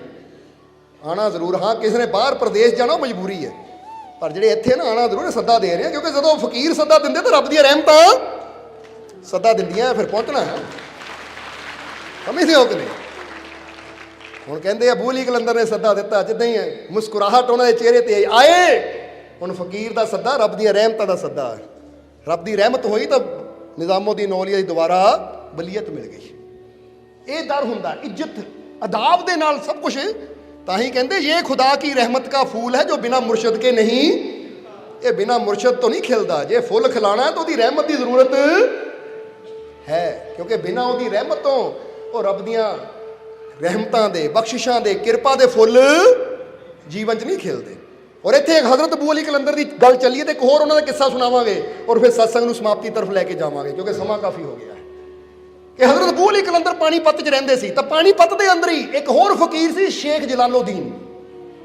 एक दिन उन्होंने मन च आया कि जाके अबू अली कलंदर नूं मिलिया जाए, हाले वो खोजी सी, यानी हाले रास्ते में सी, जलालुद्दीन मंजिल ते नहीं पहुंचे सी, और अबू अली कलंदर तो वो मंजिल ते पहुंच चुके सी। क्योंकि कुछ फकीर इदां दे हुंदे जो इबादत करते हैं रस्ते च हुंदे हैं, तो इसका मतलब खुदा के मार्ग की तरफ जा रहे, हाले तक मंजिल ते नहीं पहुंचे। जिद्दां हुण फर्ज करो तुसीं दरबार ते बैठे हो, तुसीं पहुंच गए, तो कोई ऐसे होंगे जो हाले रस्ते में आ रहे हैं, कोई बागपुर पहुंचा है, कोई हुशियारपुर पहुंचा है, पहुंच उन्होंने भी जाना है पर हाले रस्ते च। इद्दां जलालुद्दीन हाले रस्ते च पंथी सी, सोचा अबू अली कलंदर नूं मिलिया जाए। सो पता लगा कि हज़रत अबू अली कलंदर अपनी कुल्ली चों जंगल वाल चले गए हैं, तो कहते जलालुद्दीन शेख जलालुद्दीन भी जंगल की तरफ जा रहे हैं अबू अली कलंदर नूं मिलण वास्ते। तलाश करदियां करदियां करदियां करदियां होर गहरे जंगल के अंदर जा रहे हैं, और एक जगह पहुंच गए, की मंजर देखिया कि अबू अली कलंदर तो अखा बंद करके अपने खुदा की बंदगी कर रहे हैं, तो उन्होंने कोल 4 शेर बैठे हुए हैं। शेर इदां बैठे हुए हैं जिन्हों का मुँह अबू अली कलंदर की तरफ है, जिदा कभी मालिक बैठा हो तो कुत्ता होंदा ना, मुँह मालिक वाल करके बैठा होंदा है। जदों जलालुद्दीन ने देखिया शेर बैठे, खौफ ज़्यादा हो गए, खौफ ज़्यादा मतलब डर गए, हथ पैर कंबण लगे शेरां नूं देख के। जदों डरे तो अबू अली कलंदर ने अखां खोलियां, और अखां खोल के मुस्कुरा के कहा, जलालुद्दीन ये खुदा दे आशिकां दा मुकाम है, इत्थे ना कोई डर है तो ना ही कोई चिंता, इसलिए निडर हो के आ जा। जरा गौर करना, हुण शायद ये पॉइंट नूं तुसीं समझे या नहीं। अज बंदा खामा खा चिंता करता रहता है, मेरा की बनेगा, मेरा की होएगा, एवं डरता रहता है कि हाय किते इदां ना हो जाए, उदां ना हो जाए। तो यह फकीर अबू अली कलंदर इशारा करते हैं कि जदों तुसीं फकीरां दे कोल आ गए ना, तो समझ लो ये रब दे आशिकां दा मुकाम है, और जिहड़े रब नाल इश्क करन वाले है, ना ही उन्हां नूं कोई डर हुंदा तो ना ही कोई चिंता हुंदी है, वो निडर और बेफिक्र हुंदे। हुण तुसीं आशिक हो कि नहीं? असीं तुहानूं भी यही कहांगे, ये आशिकां दा मुकाम है जिथे तुसीं बैठे हो अज आके, इसलिए निडर हो जाओ। ताही असीं कहीदा जब मेरा मालिक मेरे साथ है तो डरने की क्या बात है। इसलिए डर कढ़ दो अपने अंदरों, सारिया चिंतावां कढ़ दो, और अपने अंदर प्रेम पैदा करो, अपने अंदर मुहब्बत पैदा करो, भरोसा पैदा करो अपने मालिक के प्रति। ਕਿ ਮੇਰਾ ਮਾਲਿਕ ਮੇਰੇ ਨਾਲ ਹੈ, ਤਾਂ ਮੈਂ ਕਿਉਂ ਚਿੰਤਾ ਕਰਾਂ, ਮੈਂ ਕਿਉਂ ਫਿਕਰ ਕਰਾਂ ਕੱਲ ਦੀ, ਮੈਂ ਕਿਉਂ ਚਿੰਤਾ ਕਰਾਂ। ਇਸ ਲਈ ਅਸੀਂ ਕਈ ਵਾਰ ਦੱਸੀਦਾ, ਆਉਣ ਵਾਲੇ ਕੱਲ ਦੀ ਚਿੰਤਾ ਨਾ ਕਰੋ, ਆਉਣ ਵਾਲੇ ਕੱਲ ਦੀ ਪਲੈਨਿੰਗ ਕਰੋ। ਪਲੈਨਿੰਗ ਕਰਨਾ ਗੱਲ ਹੋਰ ਹੁੰਦੀ, ਤਾਂ ਐਵੇਂ ਟੈਨਸ਼ਨ ਲੈਣਾ ਚਿੰਤਾ ਕਰਨਾ ਗੱਲ ਹੋਰ ਹੁੰਦੀ ਹੈ। ਬੋਲੋ ਸਮਝਦੇ ਹੋ ਕਿ ਨਹੀਂ? ਹੁਣ ਪਲੈਨਿੰਗ ਦਾ ਮਤਲਬ ਕੀ ਹੁੰਦਾ? ਫਰਜ਼ ਕਰੋ ਕਿਸੇ ਨੇ ਬਾਹਰ ਜਾਣਾ ਹੈ, ਭਾਈ ਇੰਨੀ ਤਰੀਕ ਦੀ ਫਲਾਈਟ ਆ, ਪਹਿਲੇ ਹੀ ਟਿਕਟ ਲੈ ਲਵਾਂ, ਪਹਿਲੇ ਹੀ ਸਮਾਨ ਪੈਕ ਕਰ ਲਵਾਂ। ਤਾਂ ਹੁਣ ਚਿੰਤਾ ਕੀ ਹੁੰਦੀ ਹੈ? ਕਿਤੇ ਫਲਾਈਟ ਕ੍ਰੈਸ਼ ਨਾ ਹੋ ਜਾਵੇ, ਕਿਤੇ ਰਸਤੇ 'ਚ ਐਕਸੀਡੈਂਟ ਨਾ ਹੋ ਜਾਵੇ, ਪਤਾ ਨਹੀਂ ਸਹੀ ਸਲਾਮਤ ਪਹੁੰਚਣਾ ਜਾਂ ਨਹੀਂ, ਰਸਤੇ 'ਚ ਕਰੋਨਾ ਹੀ ਨਾ ਹੋ ਜਾਵੇ ਮੈਨੂੰ। ਉਹ ਭਾਈ ਟੈਨਸ਼ਨ ਕਿਉਂ ਲੈਂਦਾ ਹੈ? ਅੱਜ ਫਿੱਟ ਹੈ ਨਾ, ਠੀਕ ਹੈ, ਤਾਂ ਭਰੋਸਾ ਰੱਖ, ਠੀਕ ਹੈ ਤਾਂ ਮਾਲਿਕ ਨੇ ਠੀਕ ਠਾਕ ਲੈ ਵੀ। ਪਲੈਨਿੰਗ ਕਰਾਂ, ਤਿਆਰੀ ਕਰਾਂ, ਚਿੰਤਾ ਕਿਉਂ ਕਰਾਂ? ਔਰ ਪਿਆਰ ਕਰਾਂ ਆਪਣੇ ਮਾਲਿਕ ਦੇ ਨਾਲ। ਔਰ ਹੁਣ ਸਤਸੰਗ ਨੂੰ ਸਮਾਪਤੀ ਤਰਫ ਲੈ ਕੇ ਜਾਣ ਤੋਂ ਪਹਿਲਾਂ ਅਸੀਂ ਦੱਸਣਾ ਚਾਹਾਂਗੇ, ਕਿਉਂਕਿ ਨਹੀਂ ਤਾਂ ਸਤਸੰਗ ਤੋਂ ਬਾਅਦ ਫਿਰ ਤੁਹਾਡੇ ਦੀਦੀ ਰੂਹਾਨੀ ਨੇ ਆ ਜਾਣਾ ਸਾਡੇ ਕੋਲ, ਕਿਉਂਕਿ ਅੱਜ ਕੱਲ੍ਹ ਨਾ ਰੂਹਾਨੀ ਬੜਾ ਪਿਆਰਾ ਕੰਮ ਕਰ ਰਹੀ ਹੈ। ਉਹ ਰਾਈਟਰ ਬਣੀ ਹੋਈ ਹੈ, ਸਟੋਰੀਆਂ ਲਿਖਦੀ ਹੈ ਆਪਣੇ ਮਾਈਂਡ ਨਾਲ, ਸਟੋਰੀਆਂ ਬੈਠ ਕੇ, ਪੋਜ਼ਿਟਿਵ ਸਟੋਰੀ। ਇੱਕ ਸਟੋਰੀ ਲਿਖੀ ਅਸੀਂ ਦੇਖ ਕੇ ਹੈਰਾਨ ਕਿ 8 ਸਾਲ ਦੀ ਉਮਰ 'ਚ ਇੱਦਾਂ ਦੀ ਸਟੋਰੀ ਕਿਸੇ ਤੋਂ ਕੋਈ ਬਸ ਬੈਠੀ ਹੋਈ ਹੈ, ਲਿਖ ਰਹੀ ਹੈ। ਤੇ ਬਾਅਦ 'ਚੋਂ ਸਾਨੂੰ ਕਹਿੰਦੀ, ਜੈ ਜੀ ਮੈਂ ਸਟੋਰੀ ਲਿਖੀ ਹੈ, ਸਤਸੰਗ 'ਚ ਜ਼ਰੂਰ ਸੁਣਾਓ। ਇਹ ਜਦੋਂ ਪੜ੍ਹੀ ਬੜੀ ਹੈਰਾਨੀ ਹੋਈ ਕਿ ਇੱਕ ਛੋਟਾ ਬੱਚਾ ਇੰਨਾ ਸੋਚ ਸਕਦਾ ਹੈ। ਸਟੋਰੀ ਕੀ ਸੀ ਕਿ ਉਹਨਾਂ ਨੇ ਇੰਗਲਿਸ਼ ਵਿੱਚ ਲਿਖੀ ਸੀ, ਅਸੀਂ ਪੰਜਾਬੀ ਦੱਸ ਦਿੰਦੇ ਹਾਂ। ਉਹਨੇ ਲਿਖਿਆ ਮਾਈ ਮਦਰ ਇਜ਼ ਵੈਰੀ ਸਿਕ, ਯਾਨੀ ਮੇਰੀ ਮੰਮੀ ਬਹੁਤ ਬਿਮਾਰ ਸੀ, ਯਾਨੀ ਉਹਦਾ ਸਟੋਰੀ ਲਿਖੀ ਹੈ। ਸਮਝਦੇ ਹੋ ਕਿ ਨਹੀਂ? ਸਟੋਰੀ ਲਿਖੀ ਹੈ ਜੇ ਇੱਕ ਮੰਮੀ ਬਹੁਤ ਬਿਮਾਰ ਸੀ, ਉਹਦੇ ਫਾਦਰ ਉਹਨੂੰ ਲੈ ਕੇ ਕਈ ਡਾਕਟਰਾਂ ਕੋਲ ਗਏ, ਕਈ ਜਗ੍ਹਾ ਦਵਾਈ ਖਾਧੀ, ਪਰ ਮੰਮੀ ਨੂੰ ਕੋਈ ਫਰਕ ਨਹੀਂ ਪੈ ਰਿਹਾ ਸੀ। ਫਿਰ ਬੱਚਾ ਗਿਆ ਮੰਮੀ ਦੇ ਕੋਲ ਔਰ ਜਾ ਕੇ ਮਾਂ ਦੇ ਮੱਥੇ ਨੂੰ ਚੁੰਮ ਕੇ ਕਹਿੰਦਾ, ਮੰਮੀ ਫਿਕਰ ਨਾ ਕਰ, ਤੂੰ ਦਵਾਈ ਨਾਲ ਠੀਕ ਨਹੀਂ ਹੋਈ, ਲੈ ਆ ਮੇਰੇ ਪਿਆਰ ਨਾਲ ਤੈਨੂੰ ਠੀਕ ਕਰ ਦੇਣਾ ਹੈ, ਹੁਣ ਤੂੰ ਠੀਕ ਹੋ ਜਾਣਾ। ਬੱਚੇ ਨੇ ਪਿਆਰ ਨਾਲ ਉਹਦੇ ਮੱਥੇ ਨੂੰ ਚੁੰਮਿਆ, ਪਿਆਰ ਨਾਲ ਮੰਮੀ ਦੇ ਸਿਰ ਨੂੰ ਸਹਿਲਾਇਆ, ਤਾਂ ਮੰਮੀ ਬਿਨਾਂ ਦਵਾਈ ਤੋਂ ਠੀਕ ਹੋ ਗਈ। ਮੋਰਲ ਕੀ ਲਿਖਿਆ ਉਹਨਾਂ ਕਿ ਮਾਤਾ ਪਿਤਾ ਨੂੰ ਦਵਾਈਆਂ ਨਾਲੋਂ ਜ਼ਿਆਦਾ ਬੱਚਿਆਂ ਦੇ ਪਿਆਰ ਦੀ ਜ਼ਰੂਰਤ ਹੈ। ਇਹ ਮੋਰਲ ਹੈ, ਸਟੋਰੀ ਹੈ। ਇਹ ਕਮਾਲ ਦੀ ਗੱਲ ਹੈ, ਕਮਾਲ ਦੀ ਗੱਲ ਹੈ। ਇਹੀ ਕਿਹਾ ਬੇਟਾ ਸ਼ਾਬਾਸ਼, ਤੂੰ ਇਦਾਂ ਸਟੋਰੀਆਂ ਲਿਖਦੀ ਰਹਿ, ਅਸੀਂ ਸੁਣਾਈ ਜਾਇਆ ਕਰਾਂਗੇ। ਹੈ ਬੜੀ ਖੁਸ਼ੀ ਦੀ ਗੱਲ ਹੈ। ਔਰ ਜਰਾ ਗੌਰ ਕਰੋ, ਇਹ ਬੱਚਿਆਂ ਨੂੰ ਸੰਦੇਸ਼ ਹੈ ਇੱਕ ਕਿ ਮਾਤਾ ਪਿਤਾ ਨੂੰ ਨਾ, ਅੱਜ ਕਈ ਕਹਿੰਦੇ ਸਾਡੇ ਮਾਤਾ ਪਿਤਾ ਬਿਮਾਰ ਰਹਿੰਦੇ, ਬੀਪੀ ਹਾਈ ਰਹਿੰਦਾ, ਸ਼ੂਗਰ ਹਾਈ ਰਹਿੰਦੀ ਹੈ, ਇਹ ਪ੍ਰੋਬਲਮ ਹੈ, ਉਹ ਪ੍ਰੋਬਲਮ ਹੈ। ਤੇ ਇੱਥੇ ਮਤਲਬ ਮਾਂ ਪਿਓ ਨੂੰ ਦਵਾਈ ਦੀ ਘੱਟ, ਤਾਂ ਤੁਹਾਡੇ ਪਿਆਰ ਦੀ ਜ਼ਿਆਦਾ ਲੋੜ ਹੈ, ਤੁਹਾਡੀ ਮੁਹੱਬਤ ਦੀ ਜ਼ਿਆਦਾ ਲੋੜ ਹੈ। ਜਦੋਂ ਤੁਸੀਂ ਮਾਂ-ਬਾਪ ਤੋਂ 2 ਘੜੀਆਂ ਪਿਆਰ ਨਾਲ ਬਹਿ ਗਏ ਨਾ, ਉਹਨਾਂ ਦਾ ਹਾਲ ਚਾਲ ਪੁੱਛ ਲਿਆ, ਮੁਸਕਰਾ ਗਿਆ, ਉਹ ਕਹਿੰਦੇ 2 ਮਿੰਟ ਤੁਸੀਂ ਬਹਿ ਗਏ, ਉਹਨਾਂ ਦੇ ਦਿਲ ਨੂੰ ਇੰਨੀ ਖੁਸ਼ੀ ਮਿਲਣੀ ਹੈ ਕਿ ਖੁਸ਼ੀ ਵਿੱਚ ਹੀ ਉਹਨਾਂ ਦੇ ਸਾਰੇ ਦੁੱਖ ਦੂਰ ਹੋ ਜਾਣੇ ਹੈ। ਸਮਝਦੇ ਹੋ ਕਿ ਨਹੀਂ? ਇਸ ਲਈ ਇਹ ਚੀਜ਼ ਦਾ ਖਿਆਲ ਰੱਖੋ ਖਾਸ। ਹੁਣ ਅਸੀਂ ਇਹ ਕਹਿੰਦੇ ਹਾਂ ਕਿ ਜੇ ਉਹ ਛੋਟਾ ਜਿਹਾ ਬੱਚਾ ਇਹ ਚੀਜ਼ ਨੂੰ ਸਮਝ ਸਕਦਾ ਹੈ, ਤਾਂ ਫਿਰ ਅੱਜ ਅਸੀਂ ਵੀ ਇਹ ਚੀਜ਼ ਨੂੰ ਸਮਝਣਾ ਹੈ ਕਿ 8 ਸਾਲ ਦਾ ਬੱਚਾ ਇਹ ਚੀਜ਼ ਸਮਝ ਕੇ ਲਿਖ ਸਕਦਾ ਹੈ, ਤਾਂ ਫਿਰ ਅਸੀਂ ਤਾਂ ਫਿਰ ਮਾਲਕ ਨੇ ਸਮਝ ਦਿੱਤੀ ਹੈ, ਅਕਲ ਦਿੱਤੀ ਹੈ, ਇੰਨੀ ਉਮਰ ਹੋ ਚੁੱਕੀ ਹੈ, ਏਜ ਹੋ ਚੁੱਕੀ ਹੈ। ਹੁਣ ਇੱਥੇ ਸਿਰਫ ਹੁਣ ਮਾਂ ਦੀ ਗੱਲ ਨਹੀਂ ਹੈ, ਇੱਥੇ ਗੱਲ ਸਾਰੇ ਪਰਿਵਾਰ ਦੀ ਵੀ ਆ ਜਾਂਦੀ ਹੈ ਕਿ ਅਗਰ ਪੂਰੇ ਪਰਿਵਾਰ 'ਚ ਤੁਹਾਡਾ ਪਿਆਰ ਹੋਵੇ ਨਾ, ਤਾਂ ਚਾਹੇ ਤੁਹਾਡੀ ਪਤਨੀ ਹੋਵੇ, ਚਾਹੇ ਪਤੀ ਹੋਵੇ, ਚਾਹੇ ਬੱਚੇ ਹੋਣ, ਚਾਹੇ ਕੋਈ ਵੀ ਹੋਵੇ, ਜਦੋਂ ਤੁਹਾਡੇ ਵੱਲੋਂ ਸਭ ਦੀ ਫਿਕਰ ਕੀਤੀ ਜਾਂਦੀ ਹੈ, ਹਾਲ ਚਾਲ ਪੁੱਛਿਆ ਜਾਂਦਾ ਹੈ, ਤਾਂ ਹਾਲ ਚਾਲ ਪੁੱਛਣ ਨਾਲ ਹੀ ਅਗਲੇ ਨੂੰ ਇੰਨੀ ਖੁਸ਼ੀ, ਇੰਨਾ ਹੌਸਲਾ ਮਿਲ ਜਾਂਦਾ ਆ ਕਿ ਅਗਲਾ ਕਹਿੰਦਾ ਭਾਈ ਤੇਰੇ ਪੁੱਛਣ ਨਾਲ ਹੀ ਮੈਂ ਠੀਕ ਹੋ ਗਿਆ। ਹੁਣ ਸੱਚ ਦੱਸਿਓ, ਇੱਕ ਗੱਲ ਪੁੱਛਾਂਗੇ ਤੁਹਾਨੂੰ, ਜਦੋਂ ਇਹੀ ਤੁਹਾਨੂੰ ਪੁੱਛੀਦਾ ਹੈ, ਹੋਰ ਸੁਣਾਓ ਤੁਹਾਡਾ ਕੀ ਹਾਲ ਹੈ, ਖੁਸ਼ ਹੋ, ਤੁਹਾਨੂੰ ਅੰਦਰ ਕੀ ਫੀਲ ਹੁੰਦਾ ਹੈ, ਚੰਗਾ ਲੱਗਦਾ ਕਿ ਨਹੀਂ? ਹੁਣ ਇਹੀ ਤਾਂ ਗੱਲ ਹੈ, ਜਦੋਂ ਤੁਸੀਂ ਪੁੱਛ ਹੀ ਲੈਂਦੇ ਹੋ ਨਾ ਆਪਣੇ ਪਿਆਰੇ ਨੂੰ ਪਿਆਰ ਦੇ ਨਾਲ, ਤਾਂ ਉਹਨੂੰ ਇੰਨੀ ਖੁਸ਼ੀ ਹੋ ਜਾਂਦੀ ਹੈ ਕਿ ਲੱਗਦਾ ਮੈਨੂੰ ਸਭ ਤੋਂ ਬੜੀ ਦਵਾਈ ਮਿਲ ਗਈ, ਹੁਣ ਮੈਨੂੰ ਹੋਰ ਦਵਾਈਆਂ ਦੀ ਜ਼ਰੂਰਤ ਹੀ ਨਹੀਂ ਹੈ। ਚਲੋ ਸਮਝਦੇ ਹੋ ਕਿ ਨਹੀਂ? ਹੁਣ ਇੱਥੇ ਇੱਕ ਦੂਜੀ ਸਟੋਰੀ ਫਟਾਫਟ ਦੱਸ ਦਈਏ। ਇੱਕ ਬੱਚਾ, ਉਹਨੇ ਰਾਤ ਨੂੰ ਇੱਕ ਡਰਾਉਣੀ ਫਿਲਮ ਦੇਖ ਲਈ ਮੋਬਾਈਲ ਦੇ ਉੱਪਰ।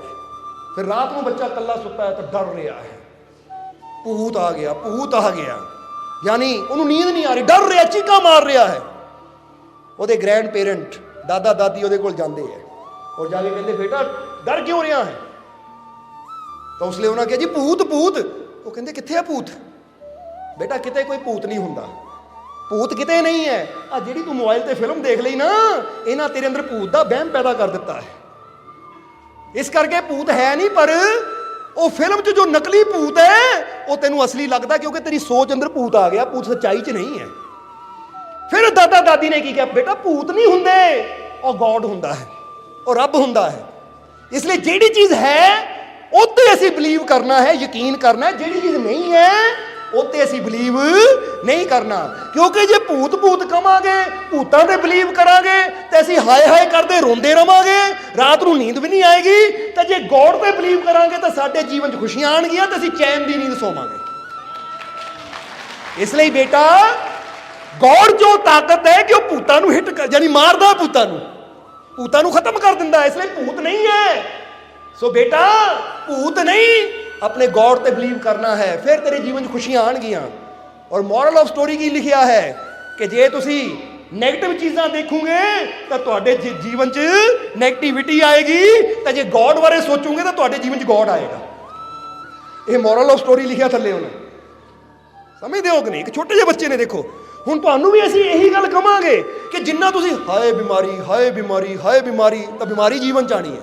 ਤਾਂ ਜੇ ਕਹਾਂਗੇ ਵਾਹ ਮਾਲਕ ਦੀ ਰਹਿਮਤ, ਵਾਹ ਮਾਲਕ ਦੀ ਰਹਿਮਤ, ਵਾਹ ਮਾਲਕ ਦੀ ਰਹਿਮਤ, ਤਾਂ ਮਾਲਕ ਦੀ ਰਹਿਮਤ ਹੀ ਆਂਦੀ ਚਲੀ ਜਾਏਗੀ। ਕਿਉਂਕਿ ਜਿਹੜੀ ਚੀਜ਼ ਨੂੰ ਅਸੀਂ ਯਾਦ ਕਰਨਾ ਆਣਾ ਵੀ। ਹੁਣ ਤੁਸੀਂ ਹਰ ਵੇਲੇ ਹਾਏ ਭੂਤ ਆ ਗਿਆ, ਭੂਤ ਆ ਗਿਆ, ਹਾਲਾਂਕਿ ਹੈ ਹੋਏ ਨਹੀਂ ਭੂਤ ਭਾਤ ਕਿਤੇ, ਪਰ ਤੁਹਾਡੇ ਮਨ ਦਾ ਵਹਿਮ ਨਾ, ਤੁਹਾਨੂੰ ਉੱਤੇ ਟੈਨਸ਼ਨ ਹੋਣੀ ਸ਼ੁਰੂ ਹੋ ਜਾਏਗੀ, ਡਰ ਲੱਗਣਾ ਸ਼ੁਰੂ ਹੋ ਜਾਏਗਾ। ਤੁਸੀਂ ਬਾਥਰੂਮ ਤੱਕ ਵੀ ਸ਼ਾਇਦ ਜਾਵੋ ਹੀ ਨਾ, ਕਿਸੇ ਨੂੰ ਨਾਲ ਚੱਲ ਯਾਰ ਹਨੇਰਾ ਆ।